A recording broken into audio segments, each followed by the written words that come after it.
be live in 5, 4, 3. Oh, we're live. 2, 1. Welcome, folks. All right. So, welcome everybody for joining us to another Torogi talk. I can hear the echo, man. Anyway, ignore that. yeah, just ignore the echoes if you hear them.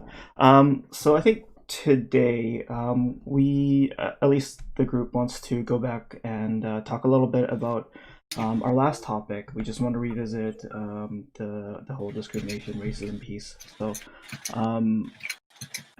I guess let's do some introductions first, since we do have an extra person again. And yeah, why don't we start with Wendy, actually?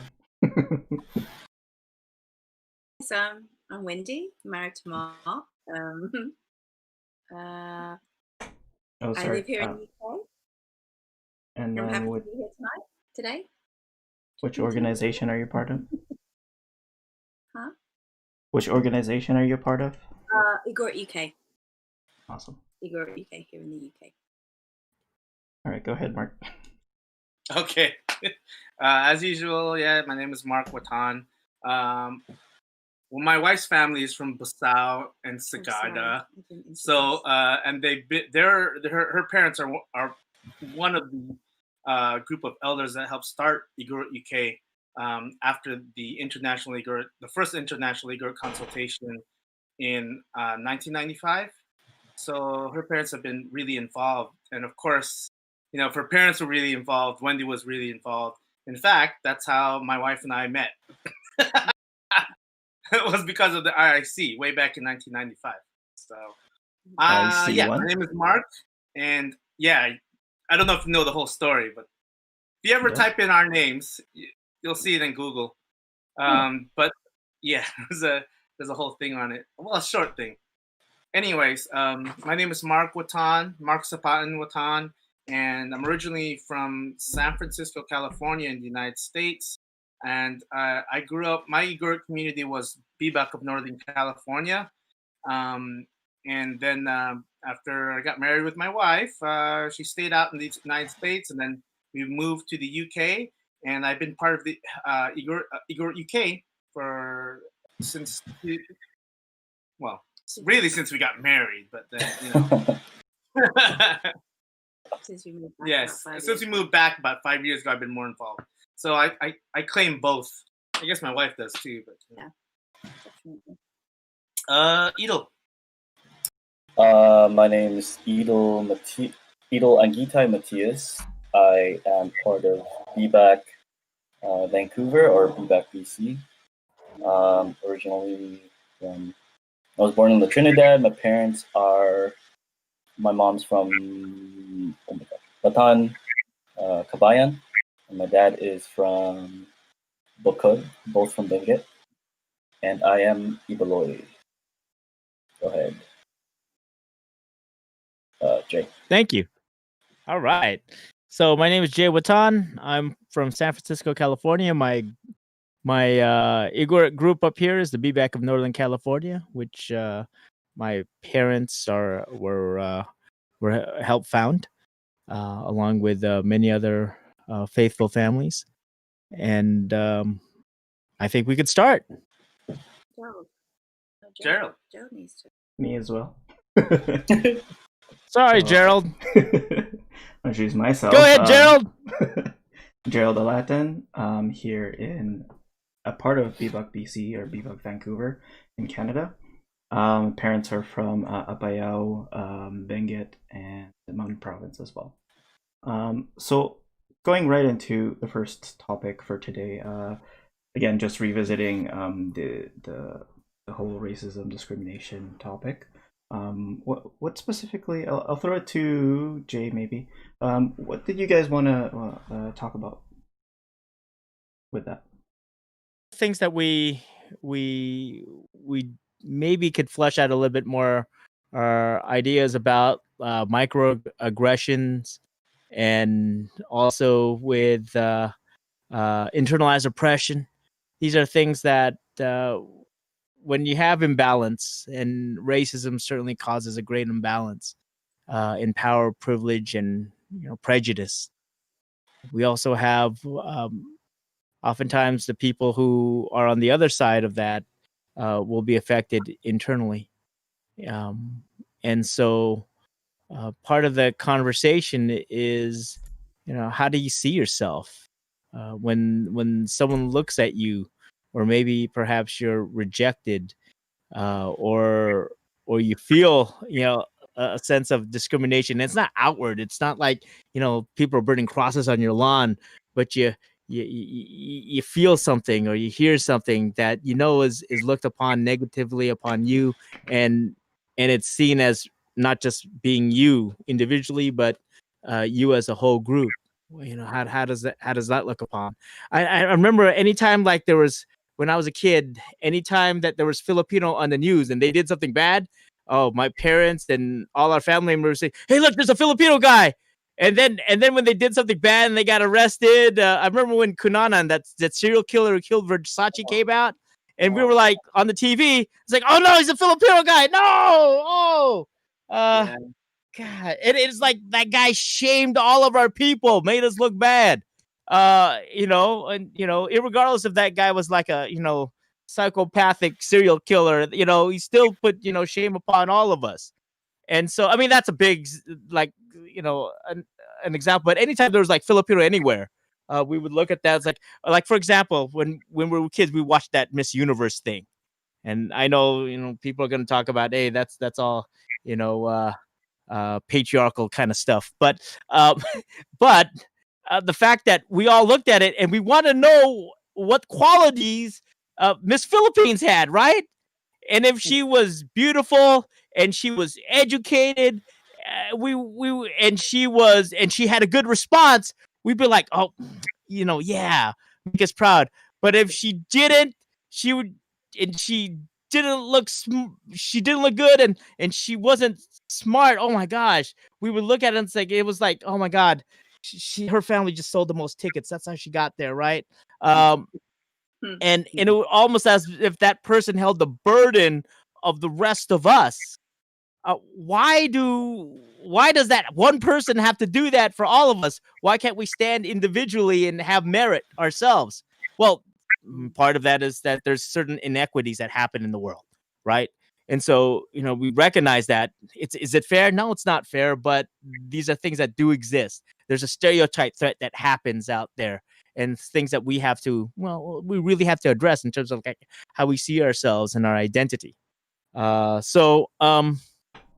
I think that it's worth fleshing out a little bit more, because a lot of times these things happen unconsciously to us, or we also repress these kind of like experiences.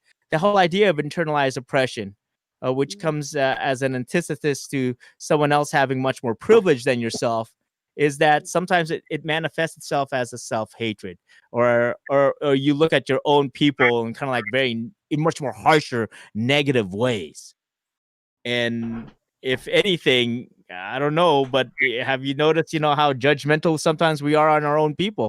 I mean, that's true. And so these are all of these unconscious biases that we have to kind of like, flush out within ourselves. We have to truly be, confront those things within ourselves if we, even point to other people, to be, whole and non-racist and all of that. So, anyways, there's a lot more stuff to flesh out about that, but I thought that maybe perhaps it'd be good to have a little bit more conversation about that, because these are topics that many of our people are wrestling with nowadays. Or even the fact that, how do you deal with like maybe like our parents' generation, who undoubtedly have much more racist things to say.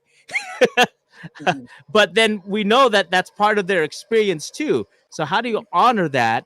But at the same time, I mean, do you confront it by just arguing with your parents? And I know families have done that.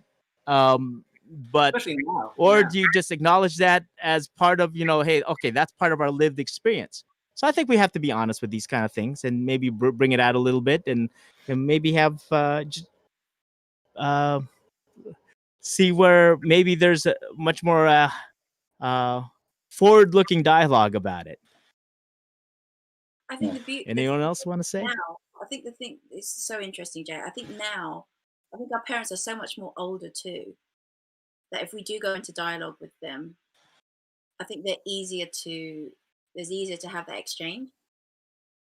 As opposed to as adults, because you know, I think if we were to have this conversation with them, if we were to have had this conversation with them about 10 years ago, even, you know, it would be a lot more fiery. I think certainly in my experience, but now I think with parents as they've got older and as we've got older, I think we can have those discussions a little bit more and have that dialogue open up, and they're just so much more opening to. I think they just got to the point where they're tired, retired, so they're just okay, you know, teach me or something, you know. I get that a lot from them, but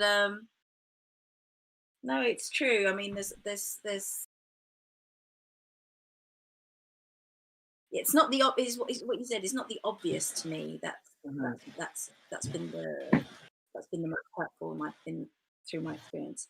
It is the microaggression, and it's the and realizing that there's a trauma to that, and there's been a repression for myself, particularly, that I'm only just starting to really unpick now.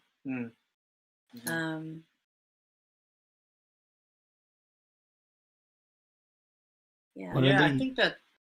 Oh yeah, go ahead. Part of what we do, you know, when it comes to issues, like one of the things I was watching a little bit of the broadcast that we had last time, and a lot of when we talked about some of the racist issues, we were like just kind of giggling and laughing about it. You know what I mean? Because that's one way to cope with it. I mean, there's a reality that happens, and it's the reality. And so, I mean, for a lot of Filipinos, like they laugh about stuff, you know, in general. And I think we do, you know, even as Igorots, we still do the same. And so, like, we giggle about stuff that, even though it's hurtful, it's like, how else were we to deal with it? Yeah, exactly. You know what I'm saying? Yeah. But to kind of just laugh about it, and even if it was your friend's experience and it was completely messed up, it's like, you know, we just laugh.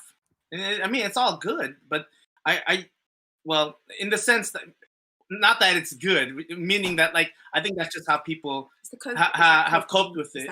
But at the same time, when you don't talk about these issues, and I think there was a quote about microaggression that you mentioned, you're talking about with me.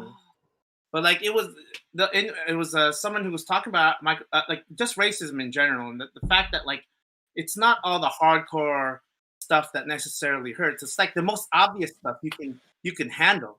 But when it's like just like small things that happen, but like constantly over time, you know, like at some point something's gonna happen, and if it doesn't come out as an individual, it'll come out when you're with others. And I think that's what we're kind of seeing when it comes to the protests. People didn't feel like they have a voice, but once they got a critical mass, boom, you know, it just comes out. And I think those are the things that we have to observe in ourselves when issues like this happen. You know, even when you think about the past, because it was funny. Like after we finished the broadcast, all this stuff, more and more stuff started running through my head.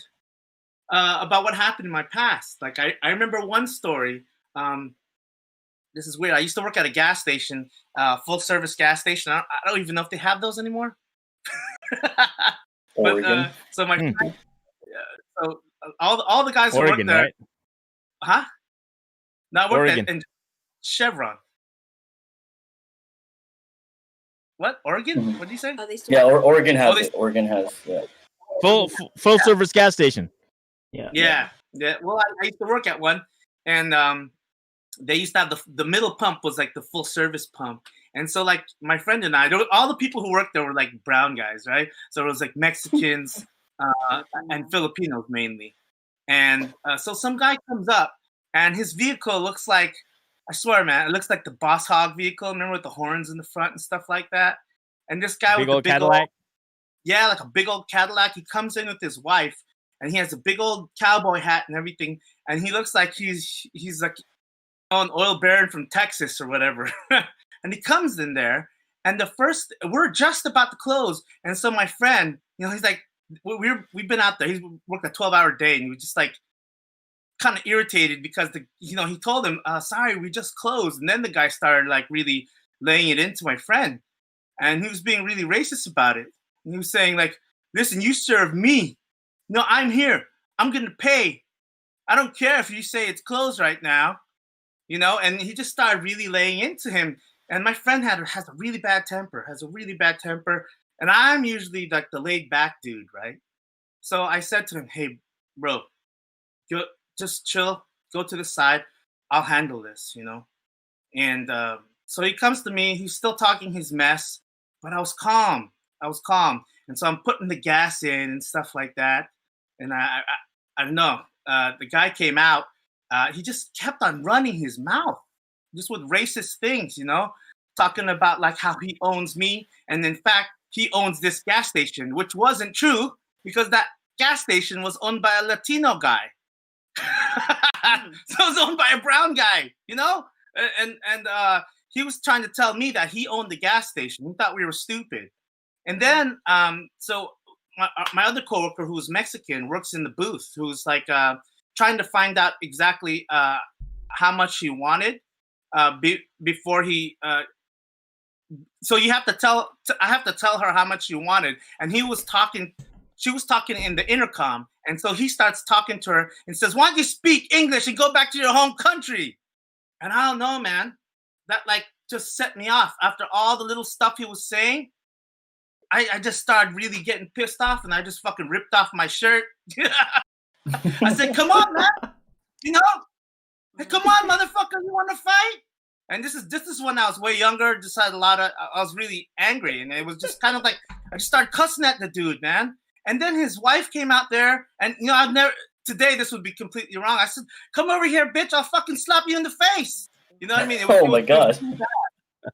I was just fucking pissed off because he was being racist to all of us, And I was trying to hold it in, and then the minute he started talking to my other coworker in the booth, it just exploded, And that's not really my personality, but the dude was just going over the top.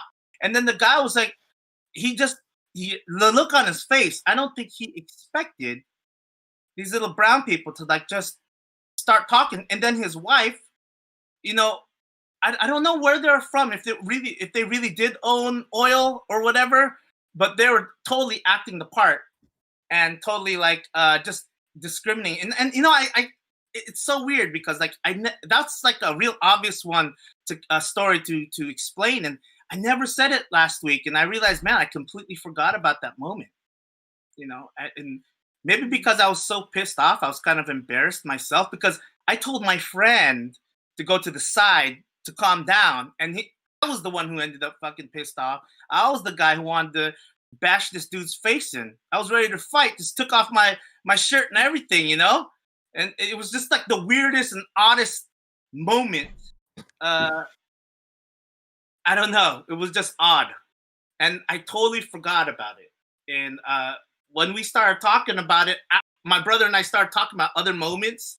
I was like, oh, man, I remember this one time when I used to work at Chevron. This happened. Oh, anyways, yeah, that's definitely a repressed memory. Because there's a little bit of embarrassment behind that. I mean, the way I spoke to the lady, but she was being a bitch, so. Oh my God! So she deserved it then, right? She deserved it. No, so you went into avatar mode and shit, and your eyes lit up, and you were just gonna go and And it's weird. I'm not the angry guy. He was the angry guy, and when he stopped, he was like way standing over near the garbage cans, just really far. And then when he saw me yelling and going nuts, he had to come over and pull me away. And then my coworker in the booth was like, "Holy shit, what the hell happened?" And I mean, I'm sure there was a bunch. Like what you were telling me that story. I think was it when you were in Florida, and you were at a retreat, and you guys went to a bar, right? Yeah. So we went into we were in Sarasota, Florida. We were at in fact, it was a church conference. And we were just hanging out, and I went to go take a leak. And while I was taking a leak, this big old like like dude the size of the Undertaker, like 6 foot whatever, like really tall, came up to me, and he was drunk. So I'm like, this might be trouble. But he came up to me right where I was, going to go wash my hands, and he said, "You Chinese? Yes. Can you speak some Chinese for me?" I'm like, oh hell no, man! Really, this guy wants to do that? What the fuck? And so I said something smart. I said, "No, I'm not Chinese. I'm Filipino, and I speak pretty damn good English." And then he got pissed off. He started chasing me out of the bathroom. When he chased me out of the bathroom, the girlfriend or the wife, I don't know, saw him. She started holding back. My friends who were with me, who were all white guys, tall 6 foot white guys, saw that stuff, and that I was gonna go throw it down with some character that looked like the Undertaker, and and I was ready to knock that dude in the knees too, because I'm like, oh hell no, I don't want to fight this dude. This is not gonna be a winning proposition, or it's not gonna look good. But at least you could take them down like a tree, and yeah, but the guy's girlfriend or wife got in there, and she was very apologetic, and kind of like pushed him out of the way, pushed him out of the place. But we were all heated by then. I was like saying all kinds of like stuff, just calling him like a MFer and F you and all this other stuff, and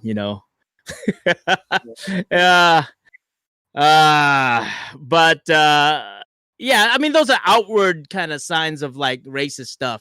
And I don't think that they expect Asian people to like say stuff. Usually we kind of like just, humbly look, smile and, and just try to get out of the way. But when we say stuff, they get all like, what the hell? And that guy he was both like surprised that I said something. And then, I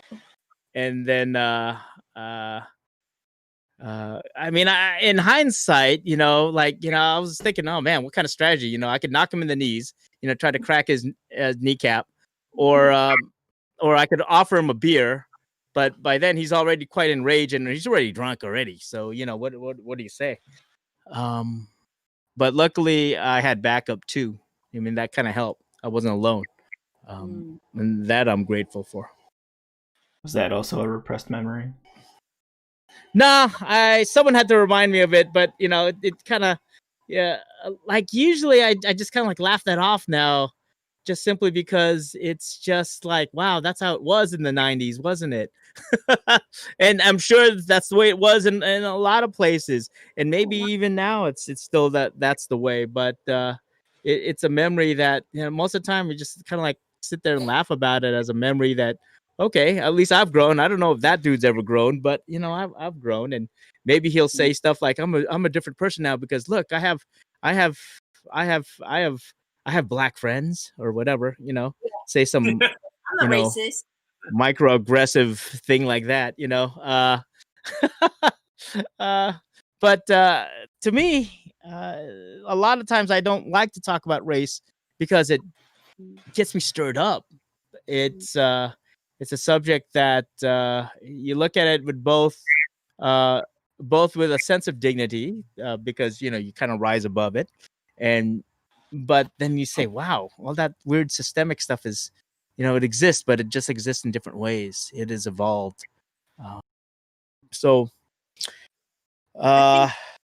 me, I think that looking at how the system, how it's ended up for me, it's not so. It's made me so unconfident. My repression of these incidences where I've had like blatant racism as a kid had caused me, I think, and to see, I think it's caused me to be unconfident growing up. Like it's made me so I saw this incident so there was this time when I was a kid when this woman was blatantly so racist to me in the supermarket. I must have been like 5 years old. And this old lady, this white lady, came up to me and called me a monkey. And at that time, my mum went postal on this woman. And I was so embarrassed, not being called a monkey, but of my mum. I was so afraid that somebody would attack my mom for having attacked this white woman. I didn't realize it was racism at that time, but I was just so fearful of somebody attacking my mom for the way that she had outburst on this woman, that my whole life, this is the trauma I'm talking about. This is me examining why I am the way I am today, and why I'm so conflict averse, and why I'm always constantly checking on my mom and making sure that my mom doesn't, do certain things and say certain things. Because it goes back to this childhood, where this incident where somebody was so racist to me, and my mum responded in a way that it informed all of the way that I've responded to anyone, especially white people. And I realize now that it all started from that. That's why I'm constantly, we can't. I don't want to rock the boat, or I don't. I try and think up. As a kid, I'd think up scenarios so that my mum wouldn't get pissed in public. And I didn't realize where it was from. But now, examining everything, it's from that time when this woman called me a monkey. So weird. This is the microaggression that has. This is the product of. This is racism. And this is how it's affected a 41-year-old at this point, where I'm just realizing, holy shit, the reason why I'm so unconfident, and I've had to learn to become more confident. I've had to, I've really had to try and, really work on that. And why I've never really pushed myself in social settings, never pushed myself amongst my peers, my white peers, because I'm, in the back of my mind, I've got this voice in the back of my mind, this incident reminding me, can't rock the boat. I don't want to be, I don't want to cause too much. I don't want to cause too much of a scene. I don't want anyone to, to look at us differently. Yeah. It's from that.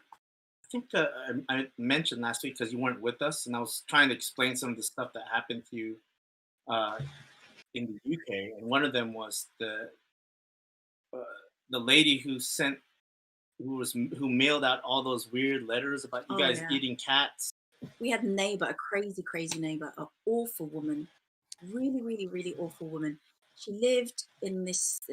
was one of our neighbors, and she wrote these really disgusting hate mails. Like, she'd write really handwritten notes saying, you're disgusting, you people are disgusting, you eat cats, and you should leave this neighborhood. You should go back to your own country. Yeah, those were. The irony is that we live in. She died, and we live in her flat now. Yeah. We bought her flat. You mentioned she was Mark. You mentioned that she was Filipino. Oh, there! Revenge is a dish best served cold. It's the irony, right? It's like it was so awful, though. Yeah. Awful. You mentioned she was Filipino, right? No, she's white. She's white. Oh. British. Yeah. Why do you think? Did you just say, "Hey, we don't eat cat, we eat dog"? Come on. Should have replied. Oh no, that's another stereotype. There you go. Terrible. Why do you think she did that? Like, why do you think people are racist? Why do you think that it's that? Like, looking at that specific example, why do you think she wrote that? Like, did she see Filipinos or Igorots eating cat or something? Yeah. Like, from what experience? That was a stereotype. Right. But exactly. So what are these stereotypes, and why do you think that she acted that way? Like, what makes people be racist? Well, she, at that time she was living, we had bought the house next door to her, the house below her, and that house on the other side of her. Mm-hmm. So brown people were around her, and she's seeing the neighborhood change, and it's upsetting for her because it's not her people anymore, and she's just reverting to a stereotype that brown people eat, Chinese people or whatever. She thinks that we're Chinese, obviously, eat cats and stuff. So cats and dogs. She's insecure, and she's it's her insecurity and her intransient transience to change that caused her to, I'm just speculating, caused her to form those opinions and refuse to engage with us. You know, my mom is a very, you know, hospitable person, really, really goes out of her way for her neighbors and does everything. But this woman was really nasty and just, you know, never ever allowed us to reach out to her. And she just was, you know, just when she felt bitter and twisted, she'd send these horrible, horrible letters to us.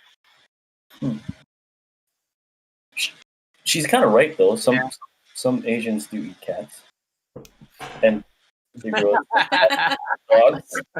So, perhaps the adjectives like "you're disgusting" would never pulled her out. Right. I think the racial tension at the time, especially when this was 91, the early 90s, it was it was reverse gentrification. Yeah, all the brownies were moving in, and then all the whites in this neighborhood were moving to another place called Essex, going further east, further away from the city. And so all the brownies, like the Pakistani, the Indians, black folks, Wendy's family, and some other Igorots were moving into the area. And it was changing. For the people who couldn't move out of the area away from the brownies, they stayed, and they were angry. And so they took it out on, because they didn't know who. And it wasn't that they, because like Wendy said, Wendy's mom, their family are very hospitable to anybody out there, and they try to reach out to their neighbors. It was normal. You just in case you need people to help you around. So especially during those times, people are more hospitable. So she would reach out to neighbors, but then she was definitely one of who didn't want the many that didn't want any help. Didn't want the brown people to help her. That's for sure. Or didn't want to communicate at all. So she was just set in her ways. Yeah, I think that's. I mean, one of the reasons why I don't think I experienced that here. I don't know if you have the same experience as Edel, but a lot of let's just say like Indians have already started moving into like in Surrey, have been populating Surrey already. I mean, there's a lot more now, but I think I missed that phase where it was like a bit of a transition. So I can't say that I had the same experiences, but I've definitely heard it from other people, but especially exactly early 90s and stuff like that. But 95 we moved here, and I didn't really get too much, but there was a lot of multiculturalism, let's say, already, so maybe that was a good thing. But no, that's true. The only times I would hear that sort of talk, like from your experience, Wendy, would be like funnily enough, on the bus, it'd be like in my opinion, white trash that would say that sort of stuff. Who? Like white trash. From my experience, like, because most of the white people around our area, same thing too. They either moved out or whatever, or they just keep to themselves, sort of thing. Like our area, our neighborhood's predominantly Punjabi, from my experience. But like, the only times I'd really hear that would be from, white trash. Like honestly, from my view, it's people who aren't able to relocate because it's too expensive, so they stay in their neighborhood, and as the neighborhood gets gentrified by minorities, they're like what the hell? One of the biggest not controversies, but some of the biggest issues here, and a big one in Richmond, like near like another city nearby or whatever. They have like monster houses. So all these like little neighborhoods, all the suburbs, they get like there's a bunch of new houses that get built there that are like twice the size of the older houses and stuff. And you'll see this in the newspapers, where most of the people that are complaining about these monster houses And to be fair, I agree with them. Like, I don't like these monster houses myself, but a lot of them are usually typically like white people that are angry about the fact that the real estate in that area, the housing prices go up and whatnot because of these monster houses. And, like, for me personally, I do kind of agree with their sentiment, but at the same time, it's like the reason why I bring that example is basically like sort of your experience and whatnot. So yeah. So their monster houses are because people are building bigger houses. Yeah. To fit families. Exactly. Oh, okay. And then people would be pissed by that because it's But the issue with Richmond is that people are building these monster houses in order to flip the house or whatever. In Surrey, with Indian families, it's to accommodate larger families. But what's happening in Richmond are overseas buyers, mostly Chinese, that buy property, build these houses, don't even live there. And then the neighbors, predominantly white, are like, this is ridiculous. Yeah, and they're getting upset. Exactly. And in my opinion as well, I agree with their perspective where it makes the neighborhood uglier. Like, I don't like monster houses. I don't like them. They're architecturally ugly, in my opinion. But that's where this whole place is going, though. It's going to be big houses. Yep. Already down the street, man. I'll walk around those houses. Like 3-story houses?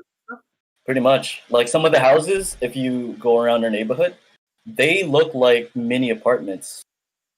Like, it's ridiculous. I'll take some pictures. I'll show them. So what planning allows that? Yeah. Your planning, Your city planning allows those types of homes to be built. Yeah. I mean, honestly, there's a market for it. There's a market for it. There's enough land. Yeah. There's developers. Might as well. Like, that's what it is. Yeah. Canada's different. Like, yeah, sounds like here. I know you definitely couldn't do that in San Francisco. And you couldn't do that. What people do in San Francisco is they build in-laws. We call them in-laws. Just like they make, with their, let's say they have a downstairs, and they'll build like 2 or 3 rooms over there, or maybe more, depending on how many they want to squeeze. And that's what people do over here. And it's like, and then the white people get pissed because it's mainly Chinese people who are doing that. And then and they're taking up all the parking spaces. Well, I mean, it's definitely a class issue with that. That's also kind of like convulsing over the issues of stereotypes that have become ways of enacting prejudice on each other. But all of these isms are rooted in some sort of power, privilege, and prejudice, and so sorry, guys, and that creates the imbalance that we have. And of course, on the other side, it's trying to climb, some sort of dominance hierarchy. They're move into a better situation, maybe for some. For some, they're trying to just increase their economic situation.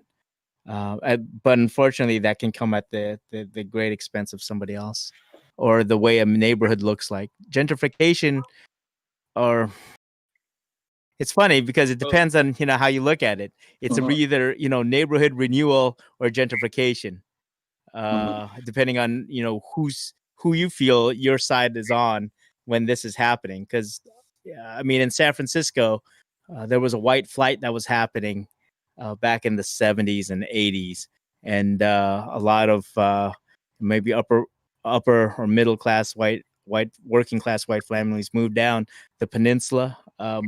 And that led to a lot of colored people moving into San Francisco. It opened that way for that. Now you can kind of see a shifting in that, whereas a lot of the descendants of those people of color who moved in can't afford to live in San Francisco. So they're moving out to the East Bay, where it's certainly much cheaper to live. And what you have now are speculators who buy up the property, either to turn into like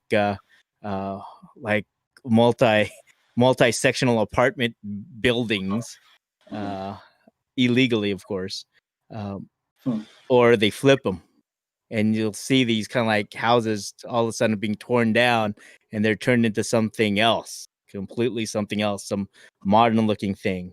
But they do have, at least if there's some architecture, generally it looks good. It looks like a modern building. It doesn't look like ugly. That's so there is a refreshing thing in that, but at the same time, there's always going to be change. The hard part is, trying to assess who's in and who's out of that.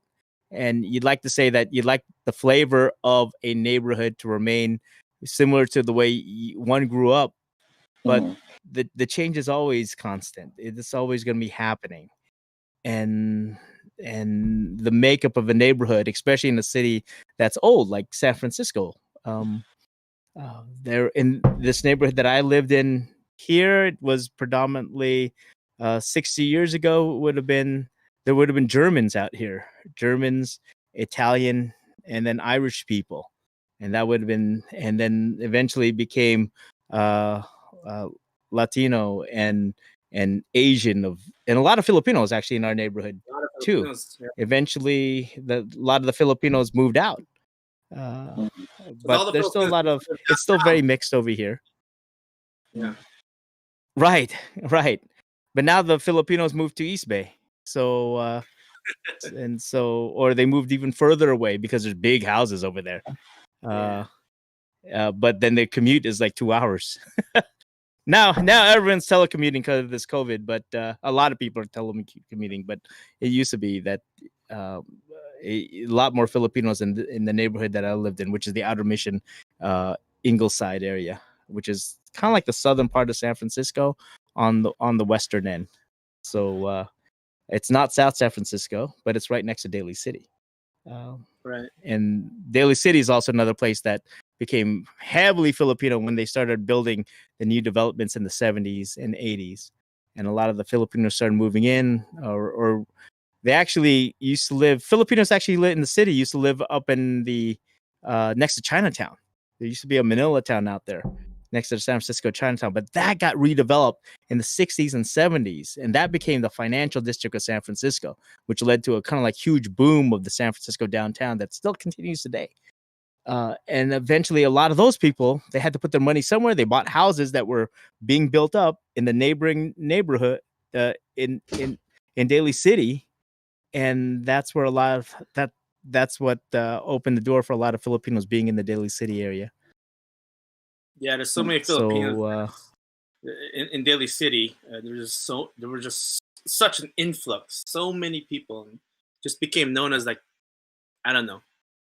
Because there was a lot of fog there. Everybody was saying there was a lot of fog there because of all the rice cookers and stuff. So, but that was a big joke before, because all the Filipinos that moved out from downtown San Francisco, moving on out, and then after that, Filipinos, as families grew, they just started moving further out away from the city too. So Filipinos in California, the numbers are just huge. True.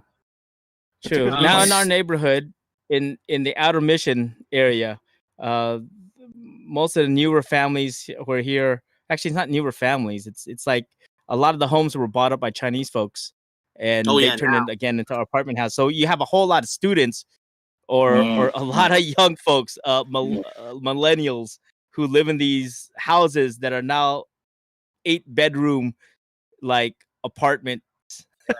Like they turned the kitchen into an apartment too. There's no longer a functional kitchen. It's just like an apartment room. And so people are living in closets over here, paying exuberant rent.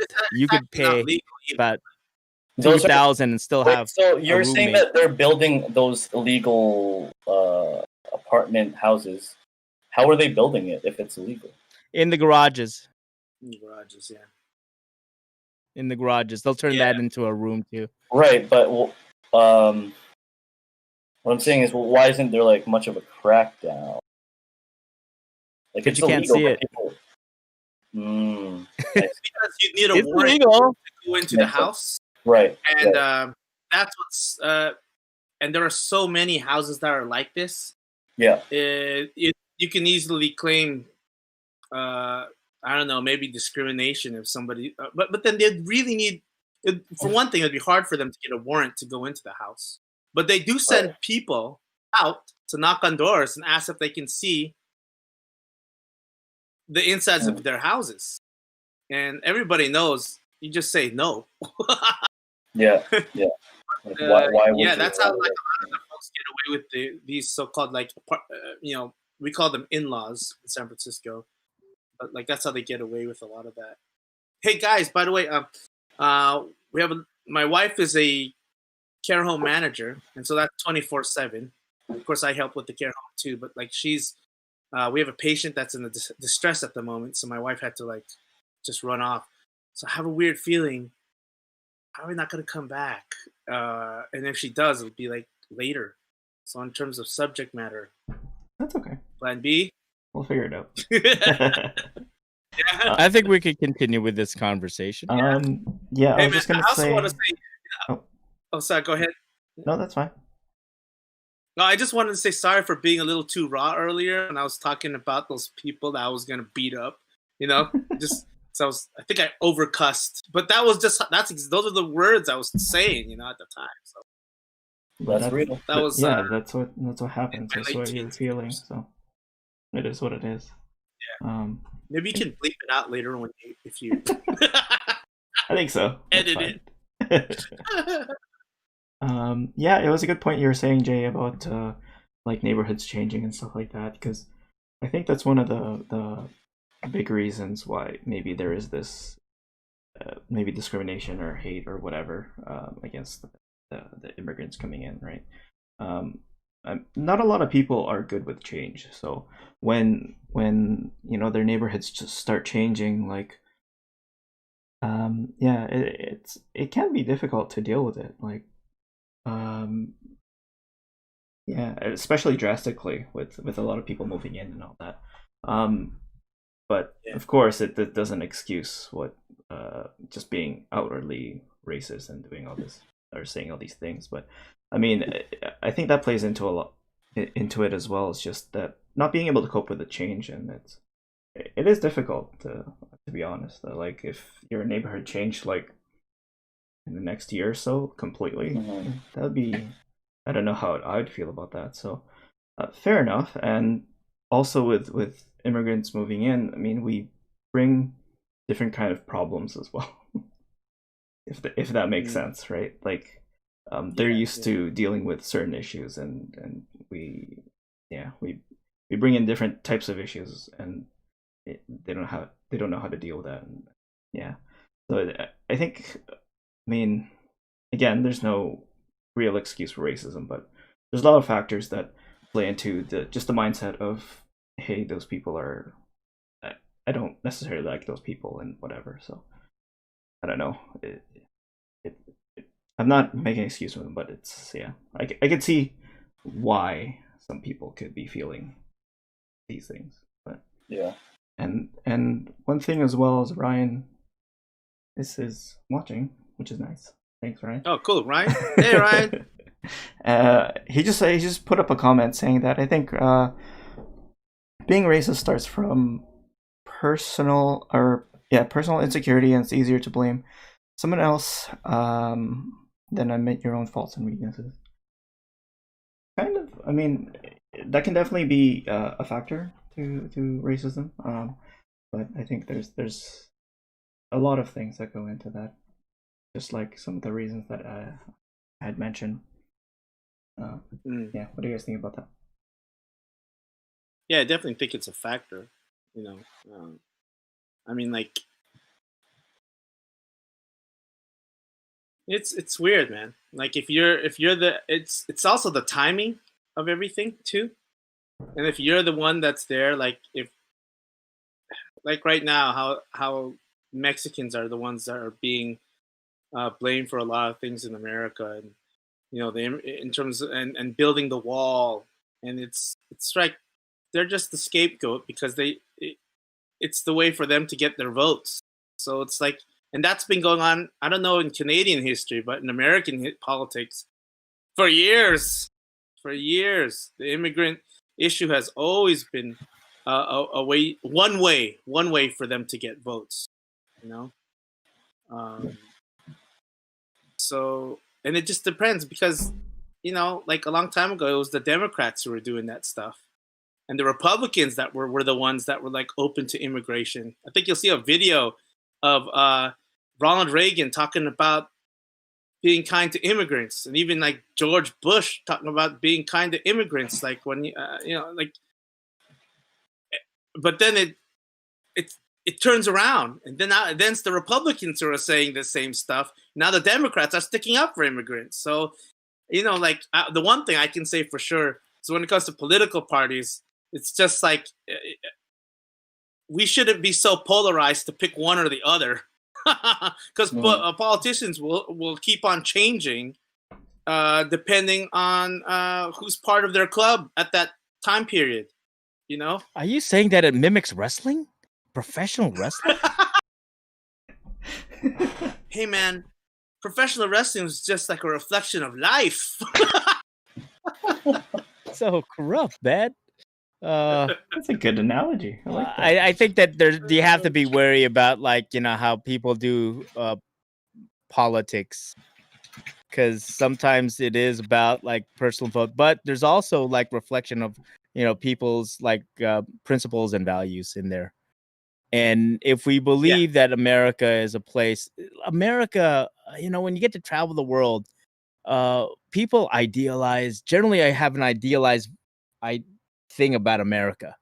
Just like if you're in America, you have this idea of American dream. Living in one of the first world countries, you have an idea like what that would be like if you're living somewhere around the world. But anywhere where people talk about America, it stands for some sort of ideal. It symbolizes something that's quite important and quite valuable. And when we don't live up to it, that's when people get cynical and say all kinds of weird stuff, right? And so even though we do have issues, we have problems. We have systemic racism. We have inequity all over the place. The capacity to live into your fullness, there is a great capacity for that too. But a lot of it has to do with one's ability to take responsibility. Sometimes you just got to be lucky too. I mean, there's, you have to know the right kind of resources and people, that plays in a factor. But a lot of times it's one's ability to be proactive too, to be able to create and see possibilities, to look for to look for the good things and be the good things. And I think that sometimes we discount our ability to be proactive because we look at the systems and say it's hard to overcome that. And I think that part of it is that we have to look at our own power. We might not have, certain systemic powers, but we have our personal power to be able to make, some differences. And what I do believe with all of these protests and with all of the things that are happening, there's a lot of change. If NASCAR could get rid of the Confederate flag, NASCAR, which is That's like this kind of racing organization that started up in the South, it's rooted in there and rooted in that history. And if they could get rid of the Confederate flag in a bold move like that, and you could see also cities evaluating how they look at. I think it just froze. He's talking about cities seriously? and policing. Yeah. Can anybody still hear? No, I think he legit froze. Yeah, no, he was going on about how cities are going to be looking to the change in policing, and that's an interesting thing because it definitely shows the signs of change in our times. Because I definitely, for sure. Because a lot of these, sorry Jay, all of these issues have been brought to light. Yeah, they've been brought to light like as early as like 2012, 2015. That's when around the same time, like that's when Black Lives Matter like started up around the Obama administration, where all of these were being brought up, and it's crazy how now things are actually like starting to change and whatnot. Because all of this defund the police stuff, they've been saying that since 2015, but people have been listening. So right, and I mean even before that, the Rodney King thing that happened back in the 90s, that started questioning how we look at, police departments right off. And that changed a lot of things. Yeah. And that terms of how we evaluate, how police, that, the police brutality, was generally acknowledged as something that, okay, definitely that's a real thing. It used to be that people would just kind of like talk about it under the table, or, we just accept it as part of like the norm. Yeah. But that's when people started pushing back. It's taken this long. What's that? 90? What was it? 92? 92. Yeah. It's taken this long to now say, hey, we really need to evaluate, what a police department does and it's about. I don't believe in defunding a police department. I think it has a purpose, but evaluating its role and some of the things that it does. I mean, does it really need to be there? When you have, a like for example, you see a mental health situation and who you call 911, and right now, what happens is the police come with a orange shotgun with rubber bullet, to put that person down. That's what happens in San Francisco. Is that really what so that they could arrest them and bring them to the hospital? They're not. I don't think they booked them, but is that really what happens? Yeah, that's what happens. Really, and that's that's part of the policy that they do. Right, because when you call 911, who are they going to call? They're not going to call the ambulance. They're not going to call the paramedics because they have no capacity to bring a person to. I mean, maybe an ambulance does, but they know that they don't have the capacity to deal with that. Maybe a person's aggression, and so then they call the police. So then they come and they have the capacity to deal with that, and they will put you in cuffs and then put you away and then bring you to the hospital. That's what they'll do. And you could go gently, or you can go in a non-compliant manner. Right. And that's how they've dealt with it now. Now, I don't know now because I know that, for example, SFPD, they've changed their policy towards it. But right now, I don't know what's in place, but I don't think there's anything in place. Eventually, probably what will happen is that there will be a team of like people who mental health assessment people who are trained, who could de-escalate a situation and then bring someone in. I don't know what enforcement powers they will have, if at all. I don't know even if it'll work, or will they still need to be able to call police if worse comes to worse. But that's how we deal with mental health issue now in most places in the United States. We call the police to go and do it, and which seems like that seems kind of maybe that might not be the best solution in some places. Now, I could see that if police officers are depthly trained in these things, yeah, they could do that job pretty well. And I've seen the police be quite compassionate towards people with mental illness, and it seems like their training was pretty good. But what if it's a situation where maybe that individual who was assigned to that case is not? Then that's the thing. Becomes kind of dicey. Wasn't there a story? I don't know if it was recent or what, but some guy was like waving around a bat in Walmart. You guys hear about that?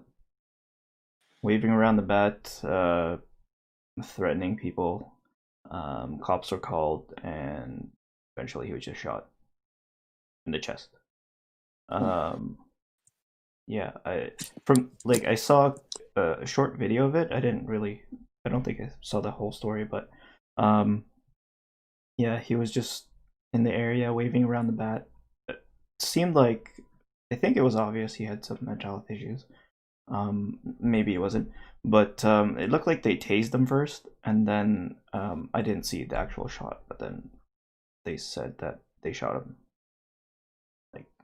They shot him in the chest. Wow. And passed away. So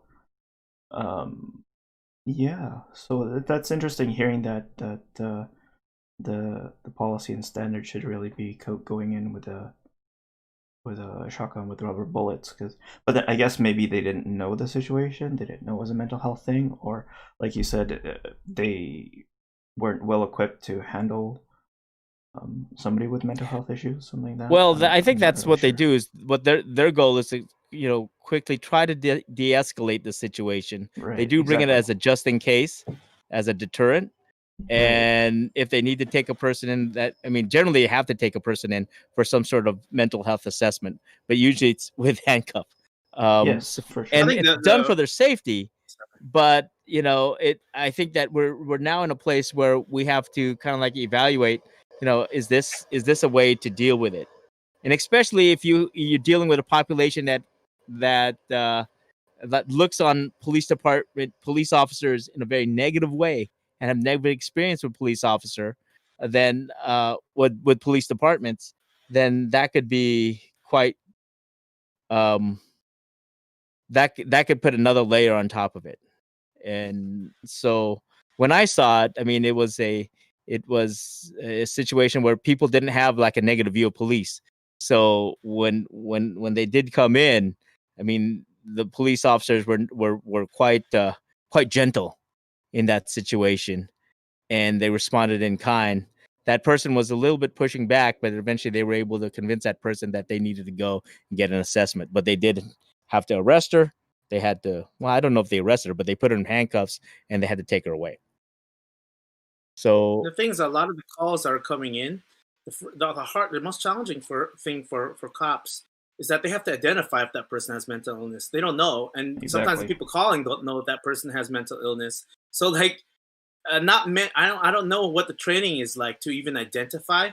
Definitely, social workers have better skill on that. You know what I mean? Like, maybe they have to add like a whole component as part of the police department, either more training. Well, I think identification. The whole idea of defunding a police department isn't to eliminate a police department, but is to put some of those services, some of that money into a service that would address some of that within a population. I think that's what Oakland is trying to do, right? That's what Oakland's trying to do. That's what Minneapolis is trying to do. Actually, no, sorry. Minneapolis is trying to implement something else, and I do agree with the whole defund the police is meant to allocate funds. I'm definitely for that, but there are some people that definitely do believe that there should even be police. And I remember having conversations with people where there's a lot of they're in the very beginnings of the riots and whatnot. There's a lot of like sentiment of abolish the police and whatnot. And like I do believe that the police funding need to be reallocated to different fields in order to address the issues that are being propped up with the times and whatnot. But I'm not going to ignore the fact that there are people that say that there shouldn't be police. And to me, in my opinion, like I don't think I can agree to any of that. Well, that's the thing. I was actually going to get you guys to clarify what defund the police means, because I'm not completely up to date with it. But yeah, just because exactly that's what it sounds. It sounds like people want to shut down like precincts or something, which doesn't make sense to me. But sometimes I wonder about all these freaking movements. Can't they just pick a name that's very descriptive in the right way? Black Lives Matter. Black Lives Matter. Yeah, that's what if Black Lives Matter was called like Black Lives Matter as well as you? What if what if they changed the name and made it more descriptive, right?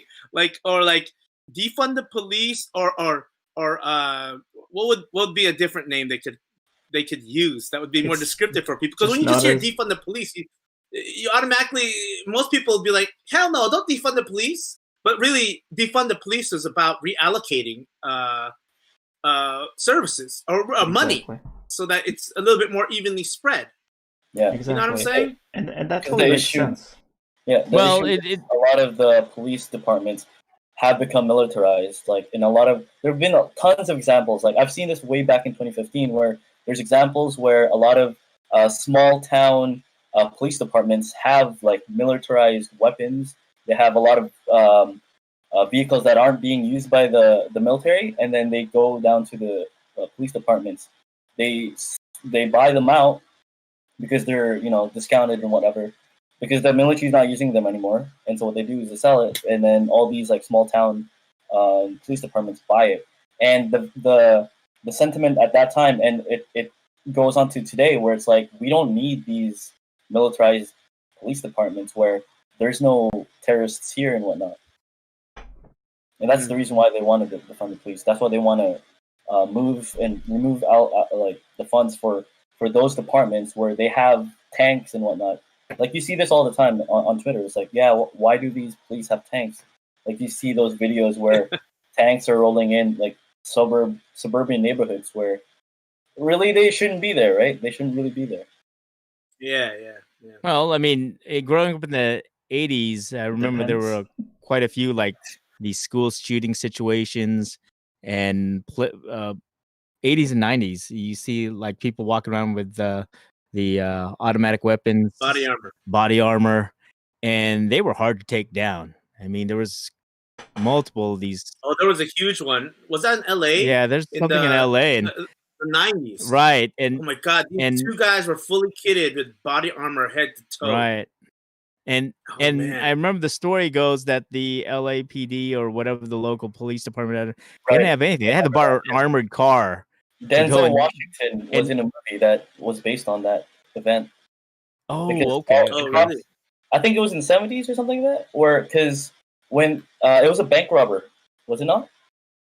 And no, there were a lot of bank robberies in the 70s. The 70s were full of like armed bank robberies. Right. And at that time, I remember that cops were only issued like the revolvers. Exactly. And then ever since then, they're like, no, we need to arm the police. Yeah, right. Exactly. And so a lot of that. This body armor one happened in the early 90s, I think. Early 90s, yeah, I think it was early 90s. Yeah. And the police were definitely outgunned by two dudes. And two dudes in full body armor, hard to kill. And there were incidents in San Francisco where there was a gunman who was fully loaded, went up to this building on California Street and just wrecked, just hurt a lot of people.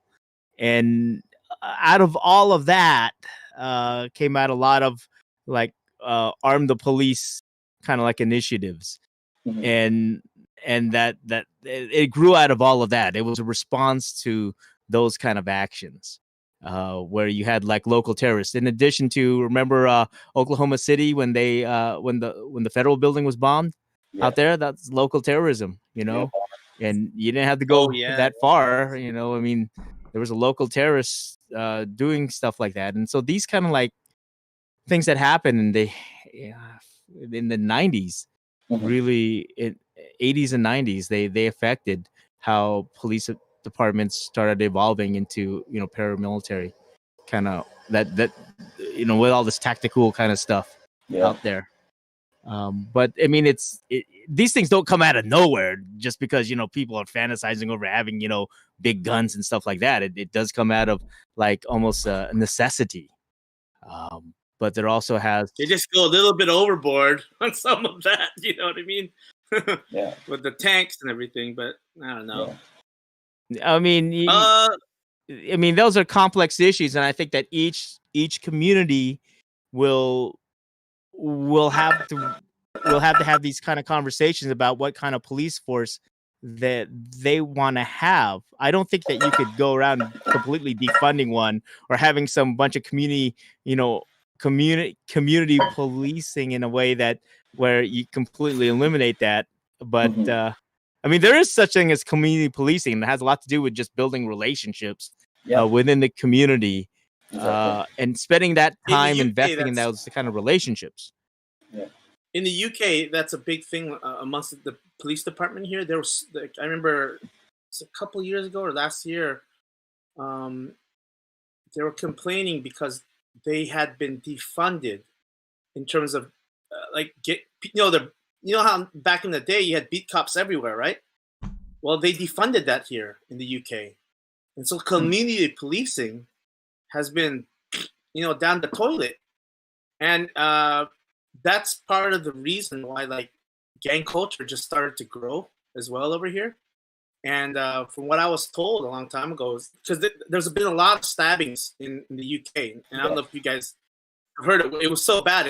It surpassed New York, which usually is the capital of all those stabbings and killings. But the stabbings got so bad here, people started to question why, and a lot of it had to deal with. So I was talking to this other guy who works with at-risk youth, and he works with all the gangs, and he said what the cops did, which was wrong, was that in one full sweep they arrested all the gang leaders. You know, like instead of actually talking to them, they just arrested all the gang leaders. But then what happens when the gang leader is gone? You got all these young guys who have no leader, and they all want to fucking take over.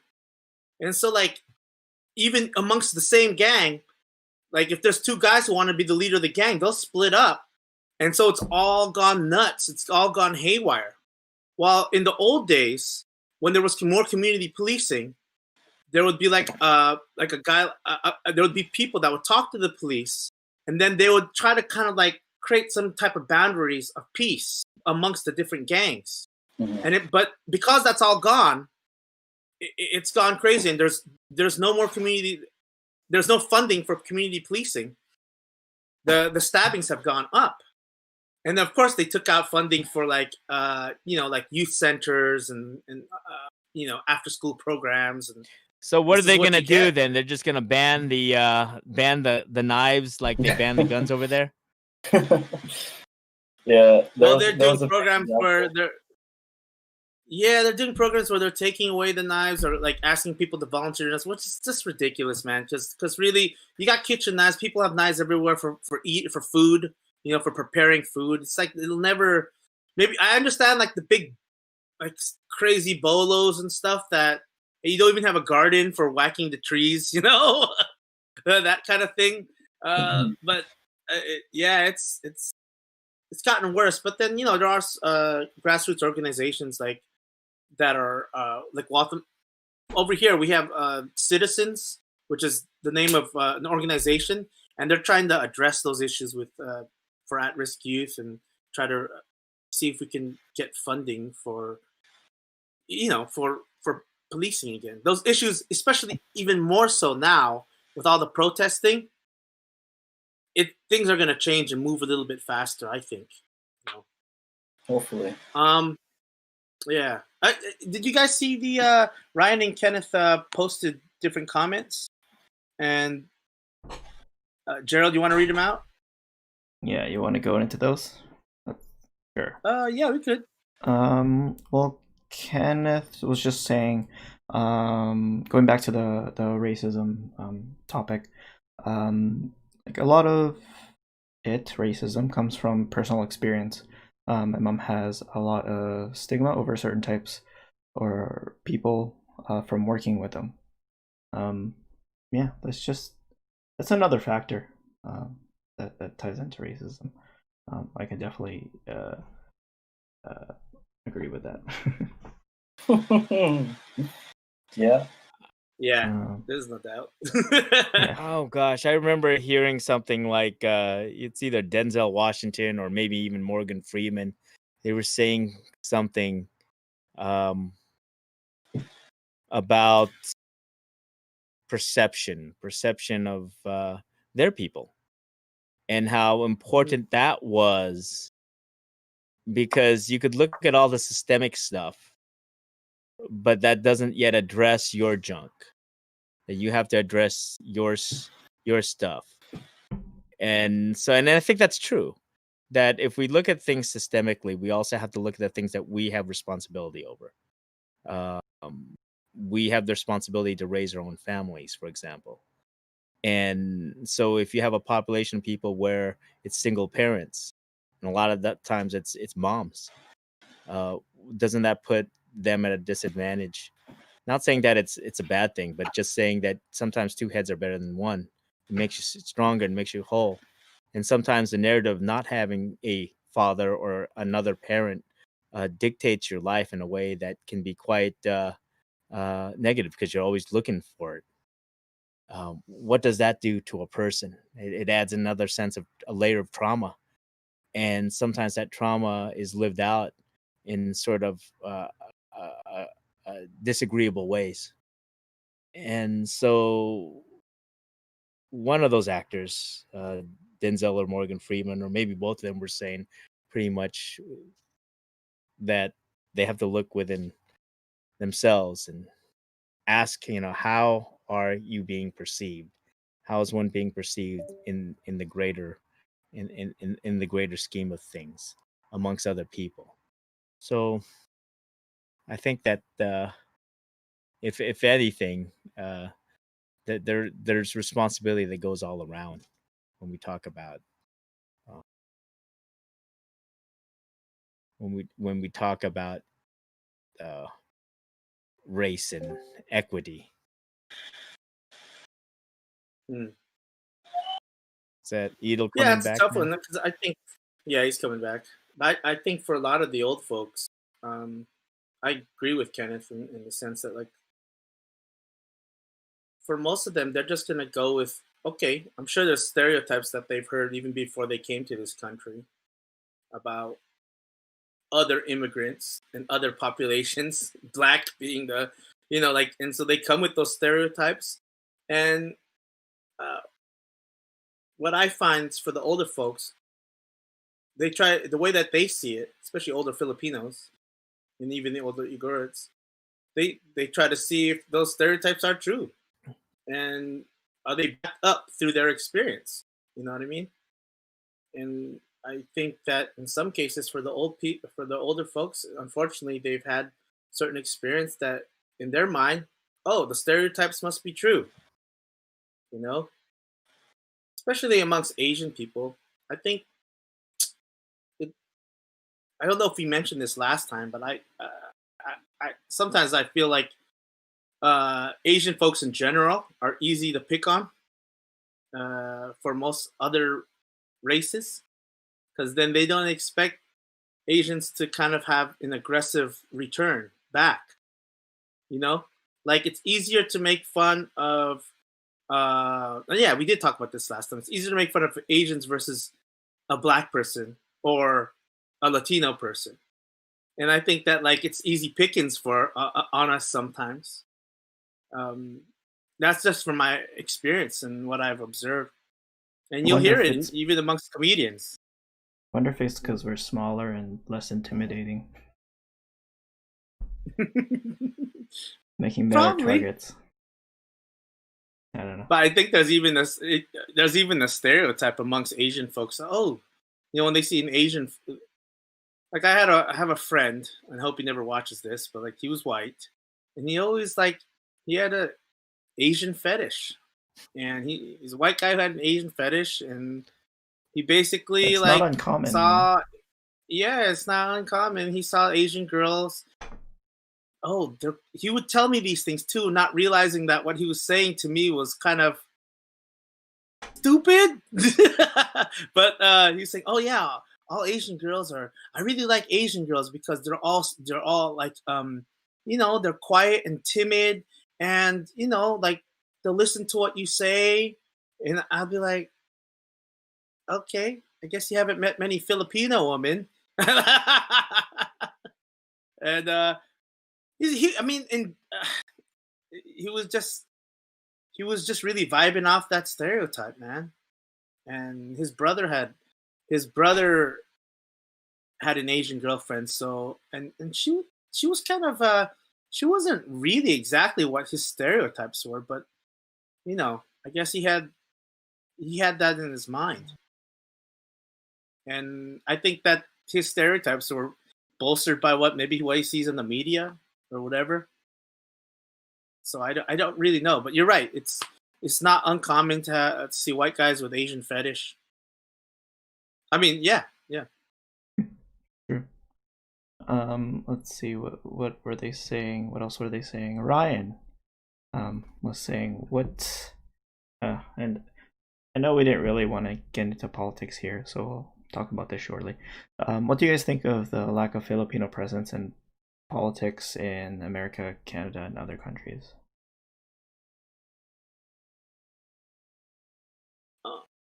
Jay, you want to go on that one?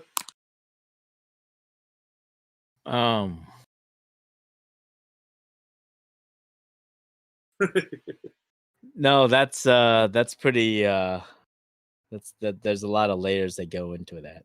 Yeah. I think that part of it is one's perception of where one's power is As a group, just Filipino people as a group, we're not even united amongst each other.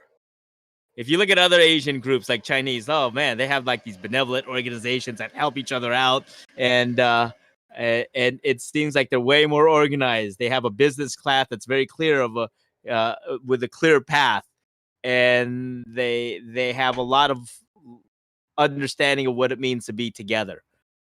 Filipinos, perhaps because we come from such a great diverse place, and because we have a certain kind of colonial mentality, we're not very organized amongst ourselves.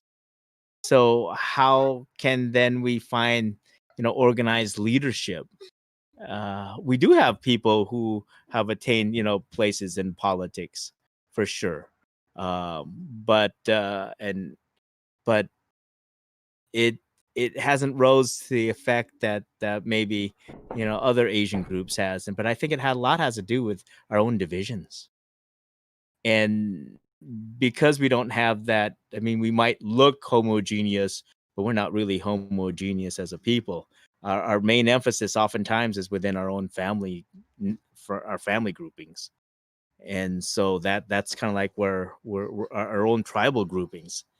And so I think that plays a huge factor in our capacity to have, political power and political leadership. I think that we generally don't go beyond that because we don't see beyond that.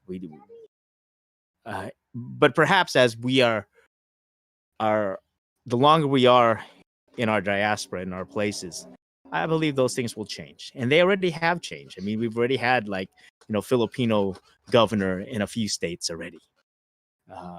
And I think, Hawaii. Yeah, Hawaii. So these Hawaii things have happened. But so the population there is very right. A lot of Filipinos there, so yeah.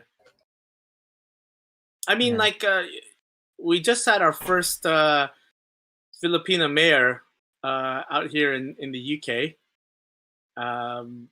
She's on the conservative side. And so I mean, and she's a first generation, so things are happening slowly, from my understanding. But I think Jay's right. When it comes to politics, we're so split by there's so many Filipino organizations that are for example, that would all be focused on the same thing. And the reason that there's so many of them is because everybody wants to be the leader of their own group, or they want to subdivide into their own group. It happens amongst Igorot folks. Igorot people, we've done this a lot, Yeah. Even over this here. Is not. Yeah. It's not uncommon for Filipino groups. Once it gets to a certain size, usually around 200, somewhere between 200 to 400 people, there's a split. Yeah. I mean, even amongst, I think the Kalingos have their own group. The Benguets have. It was so different than when we were younger. When we were younger, it was just one group, and it was because we didn't have critical mass. We just had to be together, so it was out of necessity, and so of course the benefit of that was that we benefited from it because then we learned from each other. But then, now that there's more Igorots, there's more Igorot folks out here, particularly in the UK and also in California.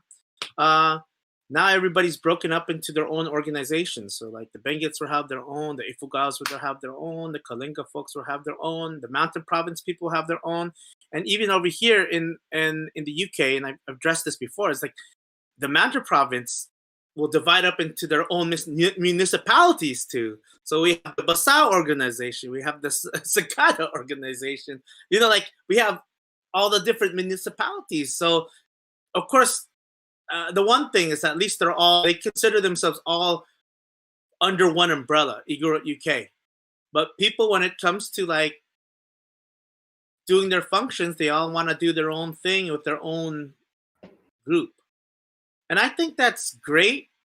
It does positive and negative. I think that the positive side is you get to celebrate very specific things from your specific area and maybe even talk in your own specific tongue, right? So like, there are different accents from different areas, and you can speak that language amongst your own people, and then you feel a sense of comfort. But on the other side, sometimes the young folks, if they're not getting together with all those other groups, your young folks won't benefit because they won't see they won't learn about the other aspects of different people's culture. So it's plus and negative. But then when it gets to politics, oh my God, like, there's just so much.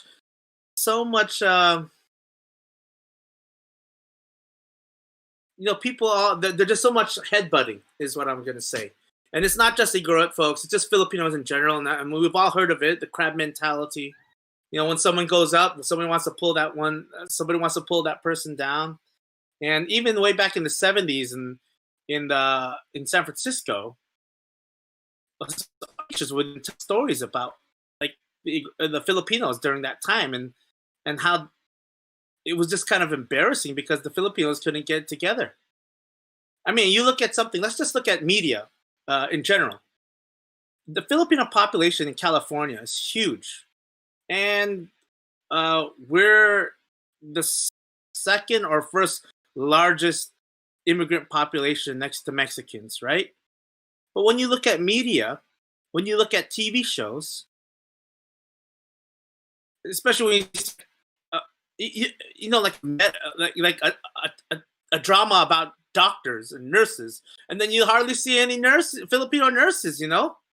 What's going on? So you look at media and TV, you don't see us, and I think a lot of that has to deal with the fact that it's like if you don't ask, you don't get. You know what I'm saying?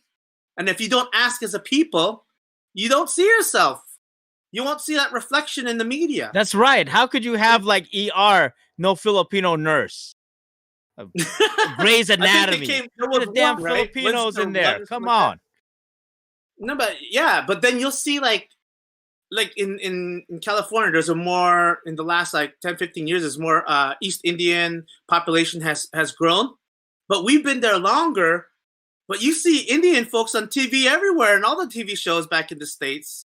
There's always gonna be like an Indian character or something like that. You'll see more. You're more likely to see that than you will to see a Filipino character, because Filipinos haven't come together to be able to speak.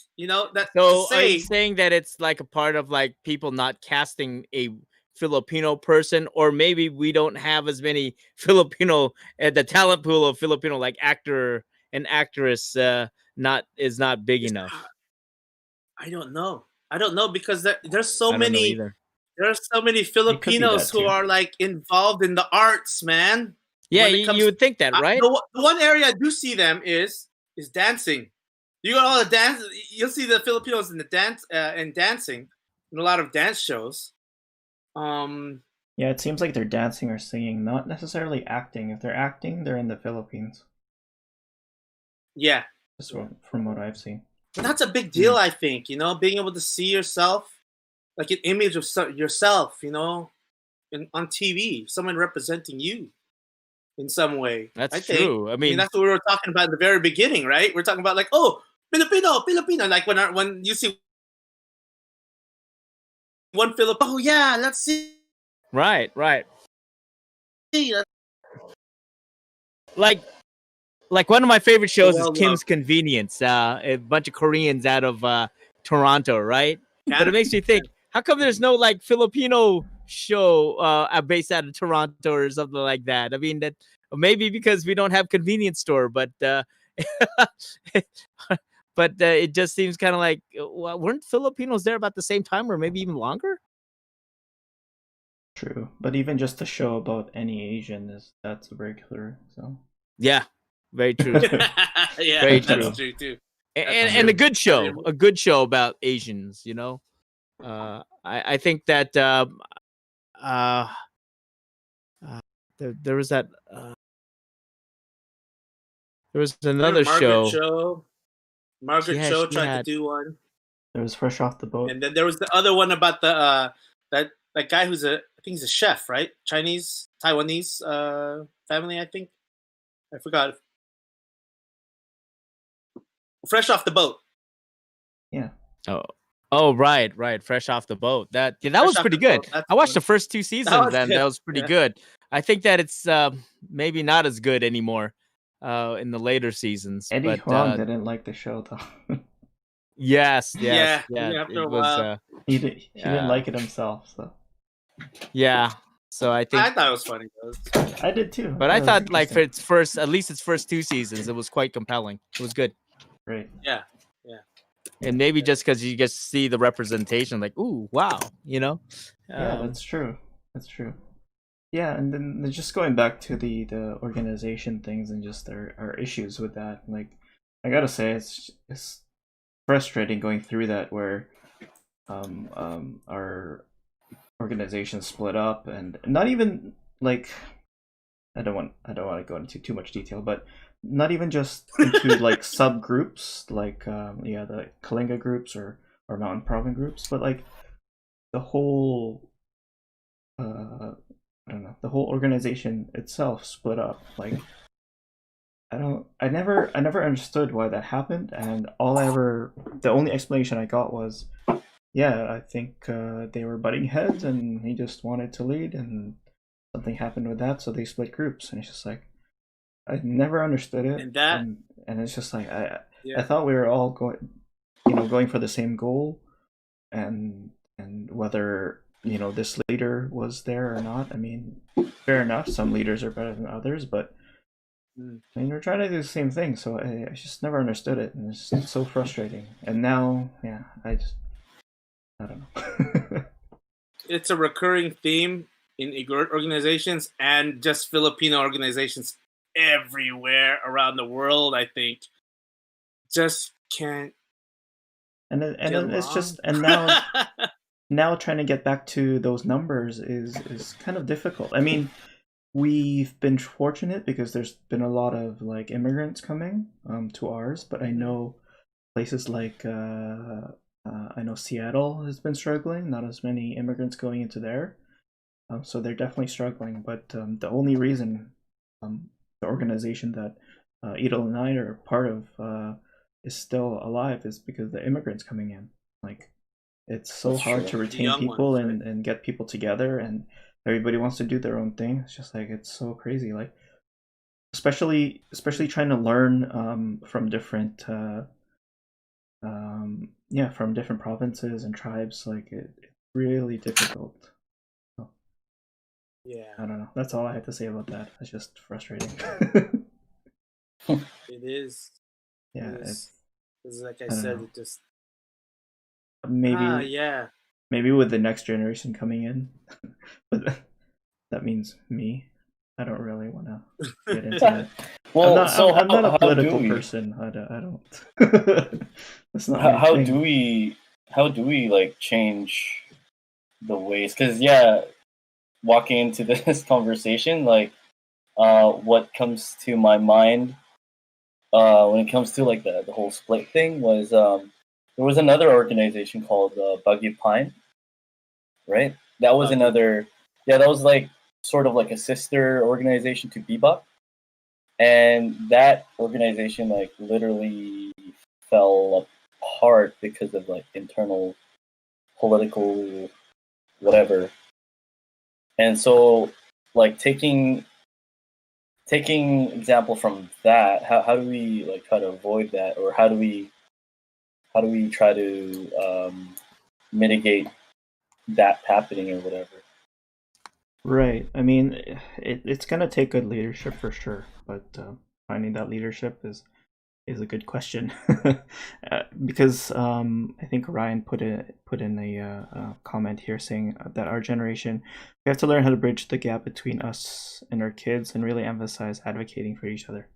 So like, just involving everybody and just having some foresight and into what we're trying to do for the community. I think our generation can have a better view of that, or right. So it's just in terms of leadership, I don't know. I'm not gonna do it. I think we have to recognize our own colonial mentality, and that's part of the legacy of that. It's divide and conquer is a method of controlling people. And so as long as, I mean, you can see with Filipino people, like when we get together, there's like this like a jealousy that exists. And I mean, I think people just got to be honest with it. I mean, let's be happy when people have success. I think that's a hard thing for people because they see themselves like, well, that person's no better than me. Why are they like that? Maybe because their cognitive ability is better. Maybe they were just luckier. Maybe they were better in their communication relationship styles. Maybe they're better educated. Who knows? But these are things that we have to acknowledge that, maybe we need to have a little bit more gratitude. Filipinos, we love being humble. But sometimes, you have to add that with gratitude to make it like a real, genuine kind of thing, because there's a false humility too that can happen within us that doesn't make it any real. Yeah, that's a funny thing. I think that's something to be humble, that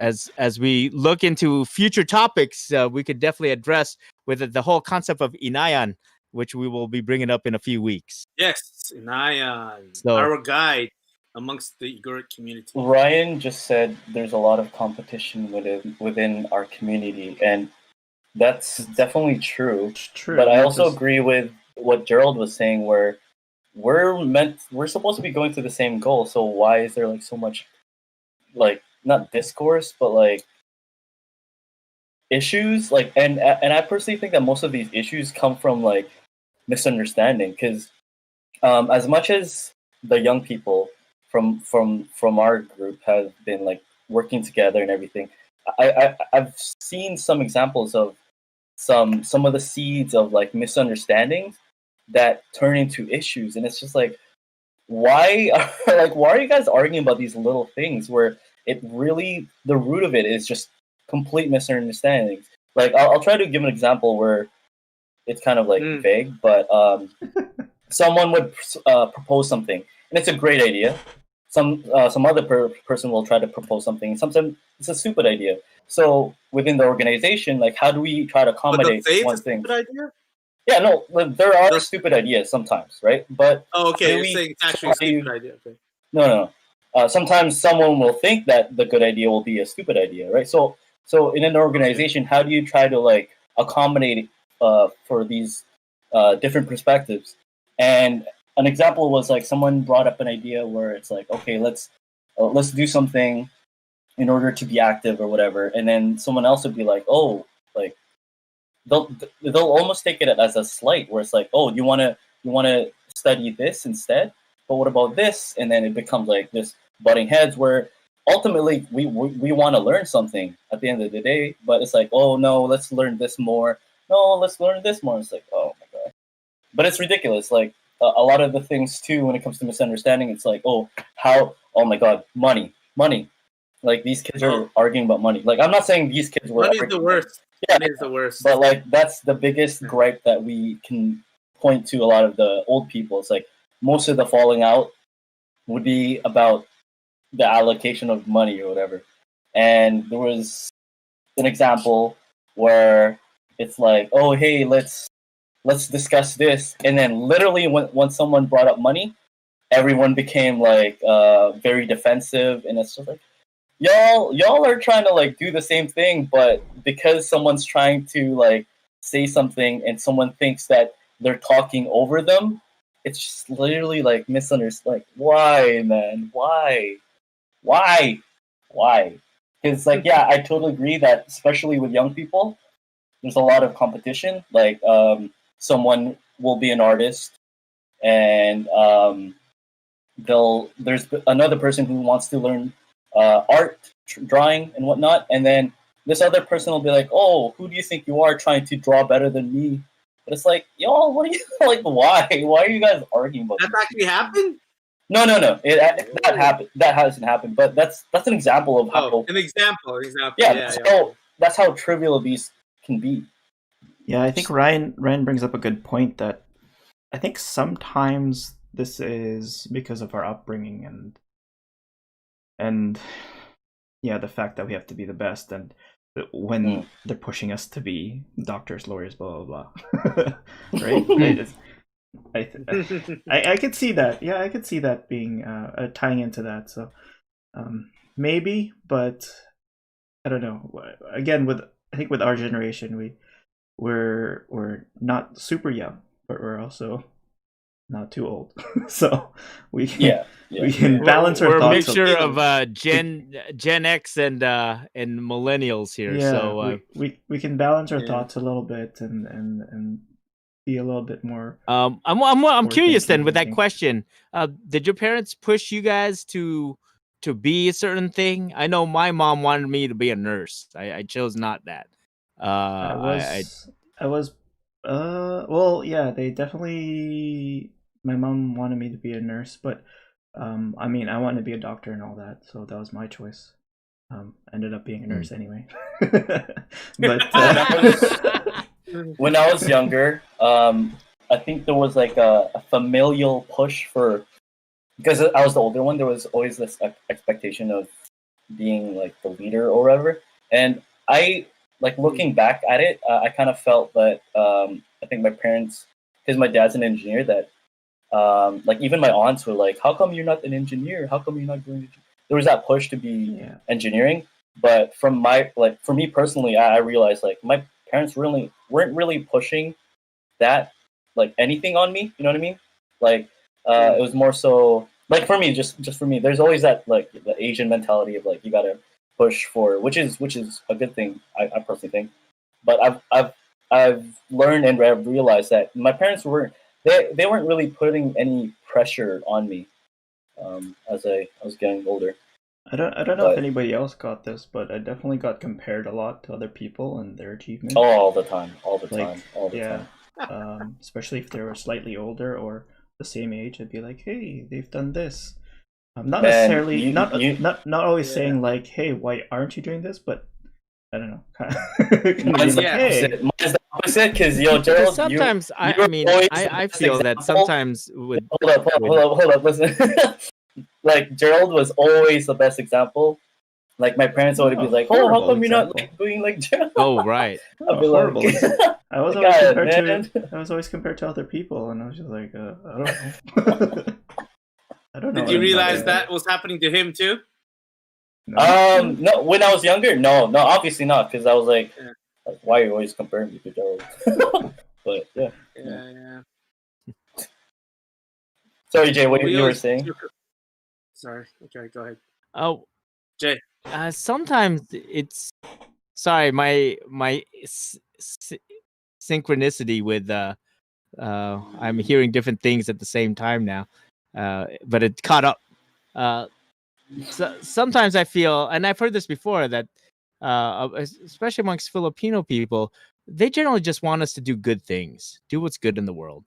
But with other Asians, they get a directive, like a prime directive. You are going to go and be a doctor, or you will be disowned, or you will be successful financially, or you're just not good enough. And I know other Asians, at least that's like what our we friends, hear. they got a lot more pressure than we did. Yeah, I think so. Yeah. Amongst the Asian groups, definitely Filipinos, I think that they direct us, but they don't like disown us. Like Kali, I remember my friend, he's Korean, and he ended up going to a UC school. He tried out different UC schools, but the pinnacle for his dad was UC Berkeley. But he got into UC Santa Cruz. And his dad was disappointed. He got into UC Santa Cruz. I'm like, dude, he got into a UC school. What the hell, man? You know? So their standards are just so hardcore. And his dad was even happy about him going there. Like, you think about if some Filipino kid went to a UC school, you're like, holy shit, that's right. You know, right on, right? Yeah. So it's kind of weird, man. The expectations and maybe the standards amongst Asians are a little bit different. You know, maybe even different amongst Igorots and lowlanders. I've seen different examples, so I don't know. I don't know. But going back to like, that's fine. I'm gonna expect a lot. I have don't to know. admit, I'm like a tiger dad to my kids sometimes. You know what I mean? Like, I don't know. We'll see. I could say between my brother and I think my brother and they didn't do to me as much because comparisons. Like they used to compare my brother all the time to some other folks. Like, hey, look at this guy. He did this and he did that. And they'd always try to say that to Jay. And I remember you'd get so pissed off about that kind of stuff, man. And annoying. I think because of what they experienced with my older brother, they didn't do it to me as much. Although they would occasionally talk about certain people. Hey, he did this and he did that. And I think as a young person, of course, that used to be annoying. But like, I agree with Jay in saying, like, I think that's the way they try to motivate us. They have a different style of motivation. It's almost like, I don't know if it's Igorot or just Filipino in general, but it's like reverse psychology motivation. It's like they want to say the opposite so that like they think, and maybe for first generation folks and folks in the Philippines, they get motivated by this kind of stuff. They're like, hey, no, I can be better than that. I don't know. I don't know. But that's how the first generations, I think, and if you're a second generation kid and you didn't understand where they were coming from, the instant thing would be just to be pissed off. Be like, why are you comparing me? I'm not like them. I'm not, so kind of funny. Yeah, it's true. And then going back to Ryan's comment, actually, I didn't address it properly, but do you think it's true that there's this notion of like within Igorots of not really necessarily being connected with their feelings? That makes sense. Like I don't know, maybe they suppress things a lot, or there's not as much expression of these feelings. Maybe does that make sense? Yeah, I think that goes into the whole idea of the stoic Indian, where there is a sort of like repression, and I've noticed this in what a lot of like Igorots talk about, where it's like kind of like keep your head down and don't be too emotional, because the values of Igorots is kind of like to just work hard and don't be too tempered on certain things. And that's an example of what people point to, where look at the noble Igorot, the stoic Igorot, where it's all just about like working hard and not being influenced by certain like external forces. And that's usually like an example of they're always hardworking and they just they stay quiet, they don't anything. Like, to me, that's a really like positive thing, but there are like psychological implications on like mental health and stuff. But at the same time too, like going back to the whole stoic Indian thing, in First Nation communities, there is a lot of mental health issues. There's a high suicide rate for Indigenous people in North America because of the notion of like suppression and repression. And I'm not sure if that translates at all to Igorots, but I do think that there's a parallel towards it. Like, I don't know the full statistics of suicide rates in the Cordilleras, but there is like statistics with Indigenous peoples in North America. But I don't know if that suicide rate is directly correlated to just that factor, though. Because I think no, that's true. That's a good lot pointing. More that goes into. But I know, I get what you mean. Like, I don't know. Do you guys like personally? I kind of agree that it was definitely. I mean, for me, the problem was going into nursing school. I had to be able to self-reflect and get all touchy-feely. So that was a little difficult. But yeah, I don't know. There's also the whole macho thing, right? For Igorots, especially for Igorots back home, right? It's all about the macho cowboy-esque like stoicness. There is that. Yeah, there is, especially in different areas. Especially, I think that there's a thing where like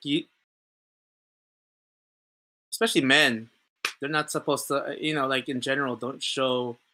I've seen it from the women too. They're not supposed to show certain emotions outwardly in the sense, to show like you always want to show that you have some sense of control over your emotions, and I think that like.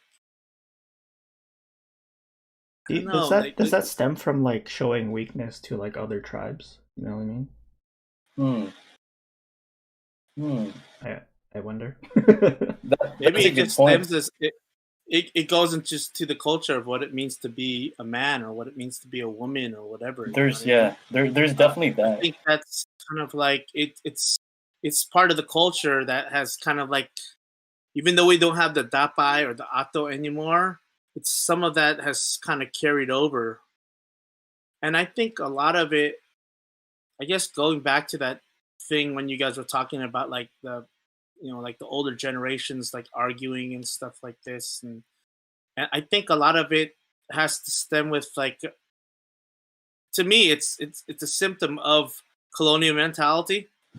So when like folks don't have in the larger community, when they feel like they're not heard or they're not able to be heard, then when it comes down to like when they're with their own people, it's almost like they're a little bit more they really want to be heard, so then they tend to butt heads. And when they feel like they're not heard, this is just what I've observed from the older folks who tend to argue during the meetings and stuff. When they feel like they're not heard, it's because they're not being heard out in the outside world. When they feel like they're not being heard by their own community, it's just easier for them to be more irritable, or irritated. And so like that's what I've seen with some folks, and at least in our organization in the past. And I just feel like there's this sense of like they just want to be heard to some degree. And I think that the way some of the elders dealt with that is that they allowed them to speak their mind, and they allowed them to be heard. But then at the end, if it wasn't something that, when it came down to the votes, and it came down to the bylaws, if it wasn't the majority thought, or if it wasn't the majority for the vote, then it is what it is. And I think for most of those folks who tend to be like argumentative, most of them were like, they either got pissed off and just didn't want to be part of it anymore, or they agreed and said, okay, it is what it is, because these are the bylaws. I mean, that's kind of like how I've seen the older folks. Would you agree, Jay? Like in the organization, how they've dealt with it in our BBOC, when there was a lot of disagreeing, especially when, like, there was certain programs like, and that dealt with money, like our burial aid program. That was a big one where people like would just always butt heads about. Right. I think that, well, they had a couple things that they valued. They valued a discourse. And if you don't have a group of people who value discourse, and they kind of like have this habit of yelling on top of each other and insisting that they're right, then that it's hard for things to work out, because you don't have the underlying mechanisms to have conversation. So generally, a lot of our older folks, they went to the same schools. They've known each other through the same networks. They might not have gone to school together, but they've known each other through the same networks. So either they were in the military, or they were a nurse of some sort, or they went to the same high school, like St. Mary's in Sagada or something like that, or they're part of some association together previous to that, or church. That's the other big thing that's huge.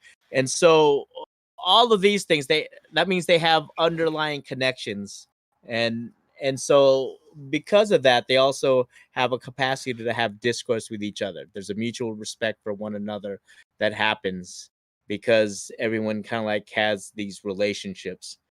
So if you don't have that, it makes it harder. So they will go with what seems rational. That seems to be also part of our culture too. There's an aspect of rationality that people do respect. If it makes sense, then they'll roll with it. And if people have an opportunity to have their voice heard, then they'll accept it, even if it was disagreed upon. I think that groups get into trouble when they start talking about personalities, and they get into personal resentments that might exist. And you could see that that's where the downfall of certain organizations happen, that could collapse them and then split them up. But yeah, well, there's like personal attacks. Once you start doing that kind of stuff, then it just becomes kind of like nonsense. And there's quite also discouraging. There's also issues of from my observation too, amongst Igorots, like there's like inner municipal, like there are issues amongst different groups. Like, say for example, I'm from Basao and I'm from Sagada. Oh, right. Like there's, and even though we come together, when it comes down to things, sometimes they just naturally butt heads, just because their families have been doing that to each other all the way back in the Philippines. So they come over here. It only takes one misunderstanding, and then that stereotype becomes real, and kind of that goes back to what Kenneth was saying about his mom.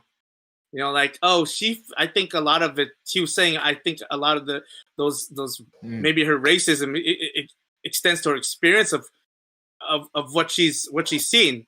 Right. With her coworkers. So amongst Igorots, it's like, if I'm from Basao and then someone Sagada, or vice versa, if I'm from Sagada or someone Basao does something to me that makes me feel like those stereotypes are true, then man, there's more like gasoline on the fire, And I've seen that amongst organizations. The problem is that stereotypes have a truth in it. So, I mean, it's not like these things come out and I just made it up. It's based on some sort of truth, but it doesn't. Where it becomes muddy water is when you start attributing that to everybody. Then that's where it doesn't hold as much water. But it is based on some sort of truth. It's based on some sort of experience and perspective, and we have to recognize that part. There's also a lot of issues in the Philippines too, between different tribes and villages and everything. That's just consistently happening that we don't hear about here, we don't know about, but people from those villages and tribes here are aware of them. So some of that stems from that as well. That's one thing I realized after going to IC earlier this year, is there is a lot of infighting. Like, it's insane. Like like there's a lot of legit tribal wars happening. Like, it's crazy. They were closing roads and stuff, I mean, because of COVID and stuff, but I feel like it's the tribal wars also. That's it's just, I didn't realize how rampant it was. Unreal. Yeah, when I mentioned that here to like other Filipinos, they're like, that's still going on. I'm like, apparently. Yeah. There's tons, and I think even I mean, there was even the kids here are up to date, at least with the stuff happening in their villages and stuff. Yeah, like the Pug boys. Yeah. Up in. Yes, I was gonna mention that. Yeah, you're gonna say that. Because I was about to mention that. Like, what's interesting though,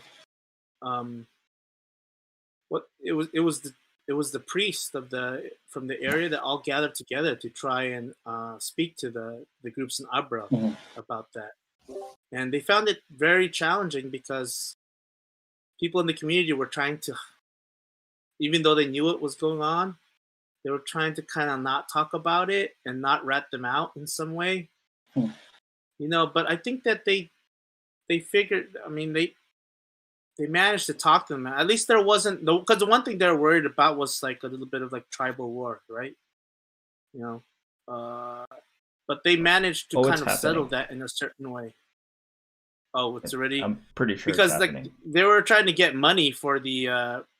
People were raising money for investigation. Because, you know, like over there in the Philippines, you can't just have a normal investigation about an issue like a murder like that. So does anybody want to explain what happened? I don't know the story. So basically, there were some folks from. If you don't know about the situation that happened, there was some folks from Basal who went down to kind of like the border of Abra, where there's a river, and I think there was. Can't remember. I think there was 3 of them. 3 of them, yeah. Yeah, it was 3 of them. They went fishing there, and then what happened is that they didn't come home. And then when they found the bodies were like mutilated. They were killed. And then they found out they were killed by a group of people who were from Abra, and they killed them because they were fishing in their territory. And the odd thing is that that's an area where people commonly fish, apparently. So, when that happened, it was a big deal because then a lot of the folks from where they were where the murderers were from, unfortunately, they were trying to kind of keep it on the under, even though they knew who did it. And then the priest from because they were worried about tribal war, tried to come there to kind of like talk to them about it and see if there can be something that can be done, because at least some justice here. So, and I don't know what's the current situation. What was that, Gerald? You're saying that there's already fighting. I don't know the current situation, but there was definitely fighting already, or like retaliations, I think. Somebody will know. Comment. Comment and tell us the updates or anything. But yeah, a lot of the issues over there stem from land, and their disagreements with land. Yeah, it's pretty crazy. Well, shoot, I mean, they do that. Gangs do that over here in England. So there's so many stabbings because like other people are trying to sell drugs in their area. So then they come over there and they bring their boys and they start like attacking them, and someone gets stabbed. Kind of like that tribal. It's like that tribal mentality still kind of happens at a certain level. Yeah, people are trying to plant rice, certain areas of land, stuff like that. Mm-hmm. Pretty common.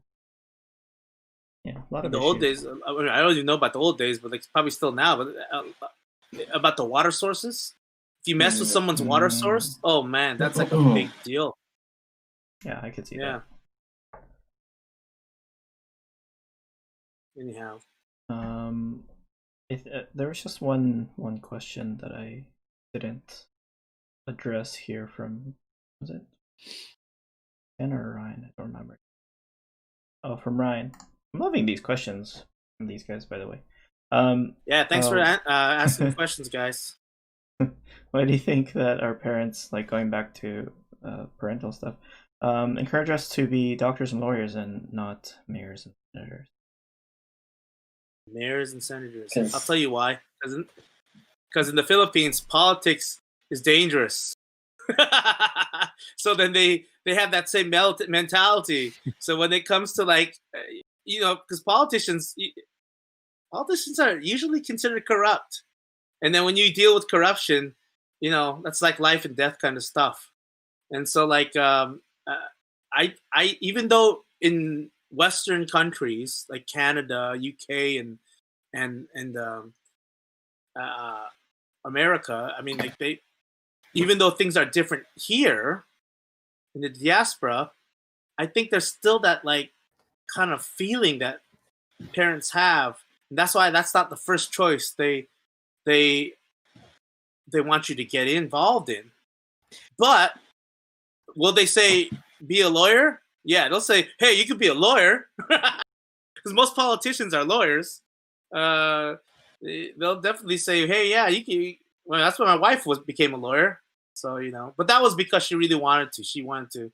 Her and her sister wanted to become lawyers because I think they wanted to fulfill their dad's dream in some way, because he wasn't able to fully practice when he came to this country in the UK. Right. I do think that also the like a political family in the Philippines is an oligarchy family oftentimes.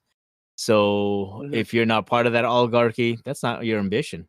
You're gonna have an ambition that is thinking about like forward thinking and what will maybe lift up you and your family situation. So that's a good job. That's a good career. That will take you out of a place and put you in a new place. So I think that kind of forward thinking, you wouldn't see like political politics or some sort of service like that as being something that most people would get into because it's not part of the family narrative. Yeah. I mean, like that's a really interesting question, though. I think it's a good question to ask, especially between like first and second generations. Like, why would the parents from first generation not encourage other things like that? Because like other kids in other cultures would be like, I want you to become the president of the United States. Like I think you could be president someday. You don't hear that from most Filipinos. You can be president. Yeah, I think you could be president of your Bebak association. That's the furthest politics most of us will go, right? I don't even want it. Oh man. Sorry, Anyway, there's. I think. Oh, sorry. Go. Is there another one? No, go ahead. Go ahead. Oh wait, there is some more. Oh, did you have a comment about that? Because I was gonna say that doctors and lawyers seem to be like a more of a competitive route in terms of like academia. But then you brought up the fact that tough. a lot of people, a lot of politicians can be lawyers as well, so maybe not so much. Sorry, there's just a question here from Justice. This is tuned in. Justice. Would you agree that there's still divisions between the tribes, between Igorots and Diaspora? Or at least what do you guys see? I'm gonna say yes, but that's a good question. What have you guys we just kind of talked about that maybe before you came in, Justice. We did mention a little bit about, because people do tend to take some of their old stereotypes of other groups with them, even into the diaspora. And once there's a little bit of headbutting, that it all kind of comes out. So I think in some ways it depends. To me, usually that stuff happens more when the community, the Igorot community, gets larger in number. Mm-hmm. And we mentioned that earlier. But because what we found in Bebak of Northern California, especially in the 90s, like I said, there out of necessity, we came together, and even though if there was disagreements, they still like held their focus was that the bylaws will take care of everything, right, during organization meetings and stuff. And so like it was never able. Most of these arguments weren't able to go so far where like everybody would just split apart, or those old tribal things kind of come out and they start pointing them out at each other or whatever, you know what I mean? But I agree. I think that they're still out there.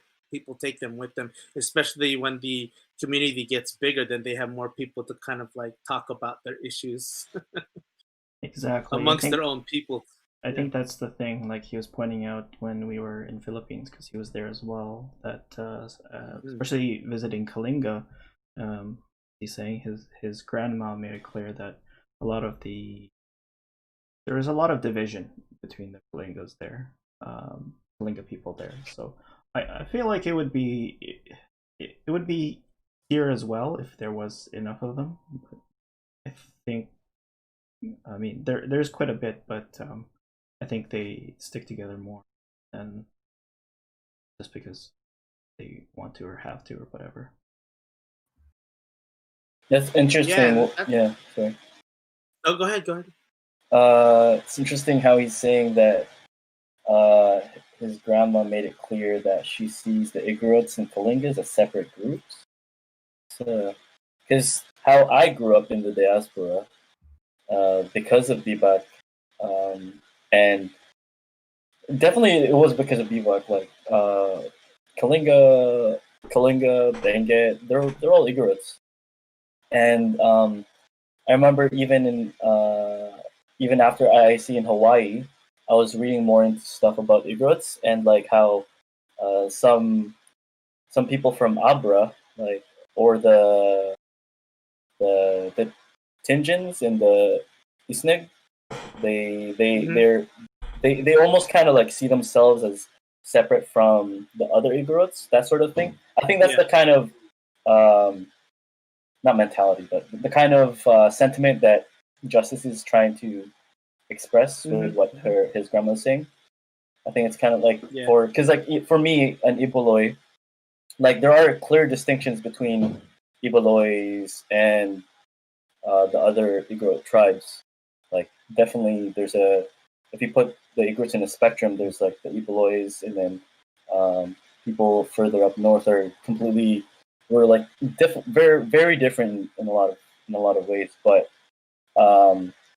I find that within the diaspora, there's more of a sentiment of oneness for Igorots, and definitely throughout time there has been that with the whole organization of the car and all that stuff, which is super cool. Like that's the reason why it makes me proud to be an Igorot, is the fact that we can overlook all these differences and whatnot, but still hold on to our own tribes. But the fact that we have similarities and the fact that we call like ourselves Igorots is the fact that like I think is a really cool thing compared to like other tribes in the Philippines and whatnot.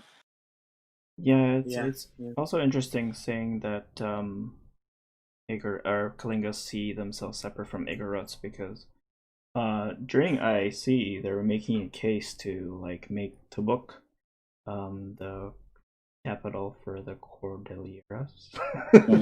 So I don't know. Okay. As opposed to Baguio, really? Right? Yeah, I don't know. They wanted their vision was to have the Cordillera administrative region and have Tabuk as the capital of that.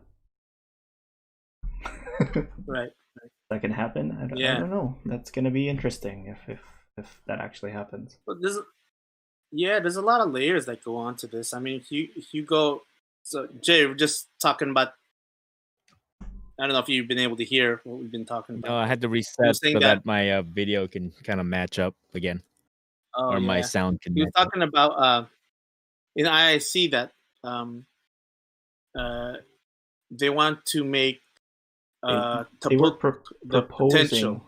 They were proposing that Tabuk would be the capital for the Cordillera administrative region. So, yeah, that's what they were proposing. Most people there were from Kalinga, so it wasn't much of a discussion. So I don't really know where that's gonna go.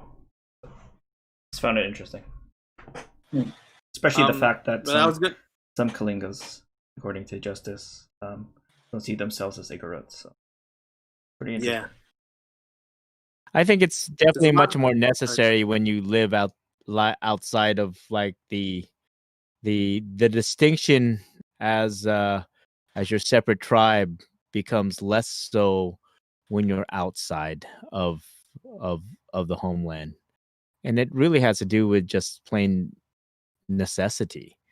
A lot of Filipinos who are not Igorot people, they question our own identity as being Filipino, and for whatever reason, some of that conversation still exists. And so the importance when you're living in the diaspora of having this Igor identity, I think, is even more, because we're already diluted. We live in the cultures that we are. For myself and my family, my children, they're going to live in America. It's not like they're going to move back to Philippines, if ever. We're going to have generations and generations of people here. And that's going to be true for wherever we are in the places that we are. So the some of the issues will be clearly different because the way we see identity is going to be raised up. That's going to be unique to who we are in the places that we are. So if you make yourself much smaller by just singling yourself out, like, hey, I'm a kankanae bago, from La Union. Boy, that's just pretty much identifying myself and my relatives. I mean, that's not gonna help me understand the wholeness of who I am. And so the Igorot identity, at least in the diaspora, I think it means something entirely a little bit different as opposed to if you live there in Philippines. And so the issues in the Philippines are different. And some people are very much invested into that. I'm more invested over here just simply because, we're here and my family's here. My grandchildren eventually will be here and all this kind of stuff. So, and I think that we have to look forward that way, that we still have this common identity together as Igorot people. But even that term doesn't apply to everyone because my kids also have Ifugao in them. And you know what Ifugaos think? Generally a lot of Ifugaos think, hey, they're just Ifugao. They're not Igorot people. So, but my kids have that in them too. So then, so if you want to split that all up, I think that could lead itself into both blessing and curse. So you have to look for what's blessing, and so the Igorot identity is quite important for at least us who are here. I think that it makes us stronger. It gives us also people that we can relate to, in terms of these common values and in song and dance and also in principles that we share, in faith that we share too. So it's different. So if someone's from the Philippines listening to our conversation and it sounds like this is all foreign to them, yeah, it is. It is because it's talking uniquely to experiences of Igorot people, of Filipino people living in this wider diaspora, living in a country that they now call their home, also. And so, and I think we have to acknowledge that's a real experience for some of our people. Nice. That's a good point. That actually gets me thinking about our next topic in Nayan. So that's that's a really good point. Was there anything else you guys wanted to cover? I think we hit it all. And this has been going on for a while already. I want to comment a little bit about this. The perspective of folks over there in the Philippines, just like I mean, a lot has to do with history, right? Like you're cutting out. Most of the they've got. Am I cutting out? Yeah. Oh, sorry. Okay. Can you hear me?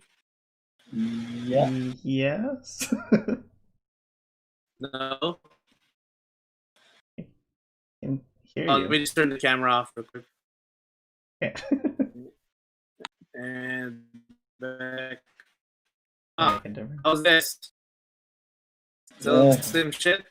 Hey, why don't you turn off Avengers? Do you have Avengers on your TV?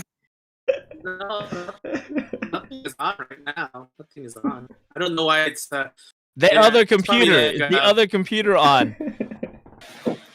Yeah, it is on. Technology. Freaking technology. Okay. I can't knock it too much. That's where I work now. It's the future, man. The future. You were saying? I'm trying to turn off the other computer. Oh, sorry, man. Anyways, yeah, I was trying to say that, like, I think in terms of the context of folks back in the Philippines, I mean, like, if you think about the history, that term Igorot, and when they like the politicians wanted to say that Igorots weren't Filipinos, there's that whole stigma that came along with that word Igorot. But most of the people who were sent abroad were people from the Benguet area, and also people in Mountain Province. So that's why most Kalinga folks don't, even though all the lowlander folks would call Kalinga folks, Ifugao folks, they would call us all Igorot. But, most folks don't want to attach themselves to that because of that, what happened all those years ago. And most of the people who went abroad, whom the politicians were saying weren't Filipino, were from our areas. So, like, those old folks be like, no, they can be the Igorots. So I think that has a lot to do with, like, their mentality. It's like, you guys can be the Igorots because we're Ifugao. You guys hang out together most of the time anyhow. And I think there's a little bit of I don't know, man. Most of the people who have gone out into a majority of the folks who've gone out into the diaspora, a lot of the folks are from, like, Benguet area and Mountain Province. Mm-hmm. Yeah. Mm-hmm. So, like, some of the Kalinga and the Ifugao folks don't feel that kind of connection with with that, at least that wave of immigrants that came out.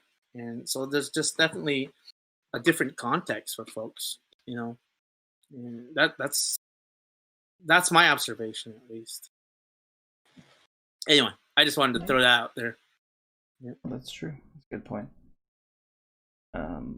Yeah, just because we are over 2 hours, I try to keep it not too long past 2 hours for Mark's sake, for anybody that's watching, because he is in the UK and it's like, what time is it there now? I've been looking at some of the videos and I'm like, man, I look stoned. It's because it's what, 2 o'clock in the morning? Yeah, it's like 2 o'clock in the morning. Hope people realize that. That's why. So again, sorry that my wife couldn't come back. Right. She's dealing with that stuff over there on the other side. So yeah, so we'll have her back on the next one. I have to double check on the date on that one. But yeah, thanks everybody for joining us. Unless anybody has anything else to say. Thank you for a question for us. Nope. Thanks for adding your comments, though, guys. We really appreciate that. Yeah, there were too many good questions already. I don't have a good closing one. So, with that, thank you for joining in, and we'll see you in the next one. Thank you.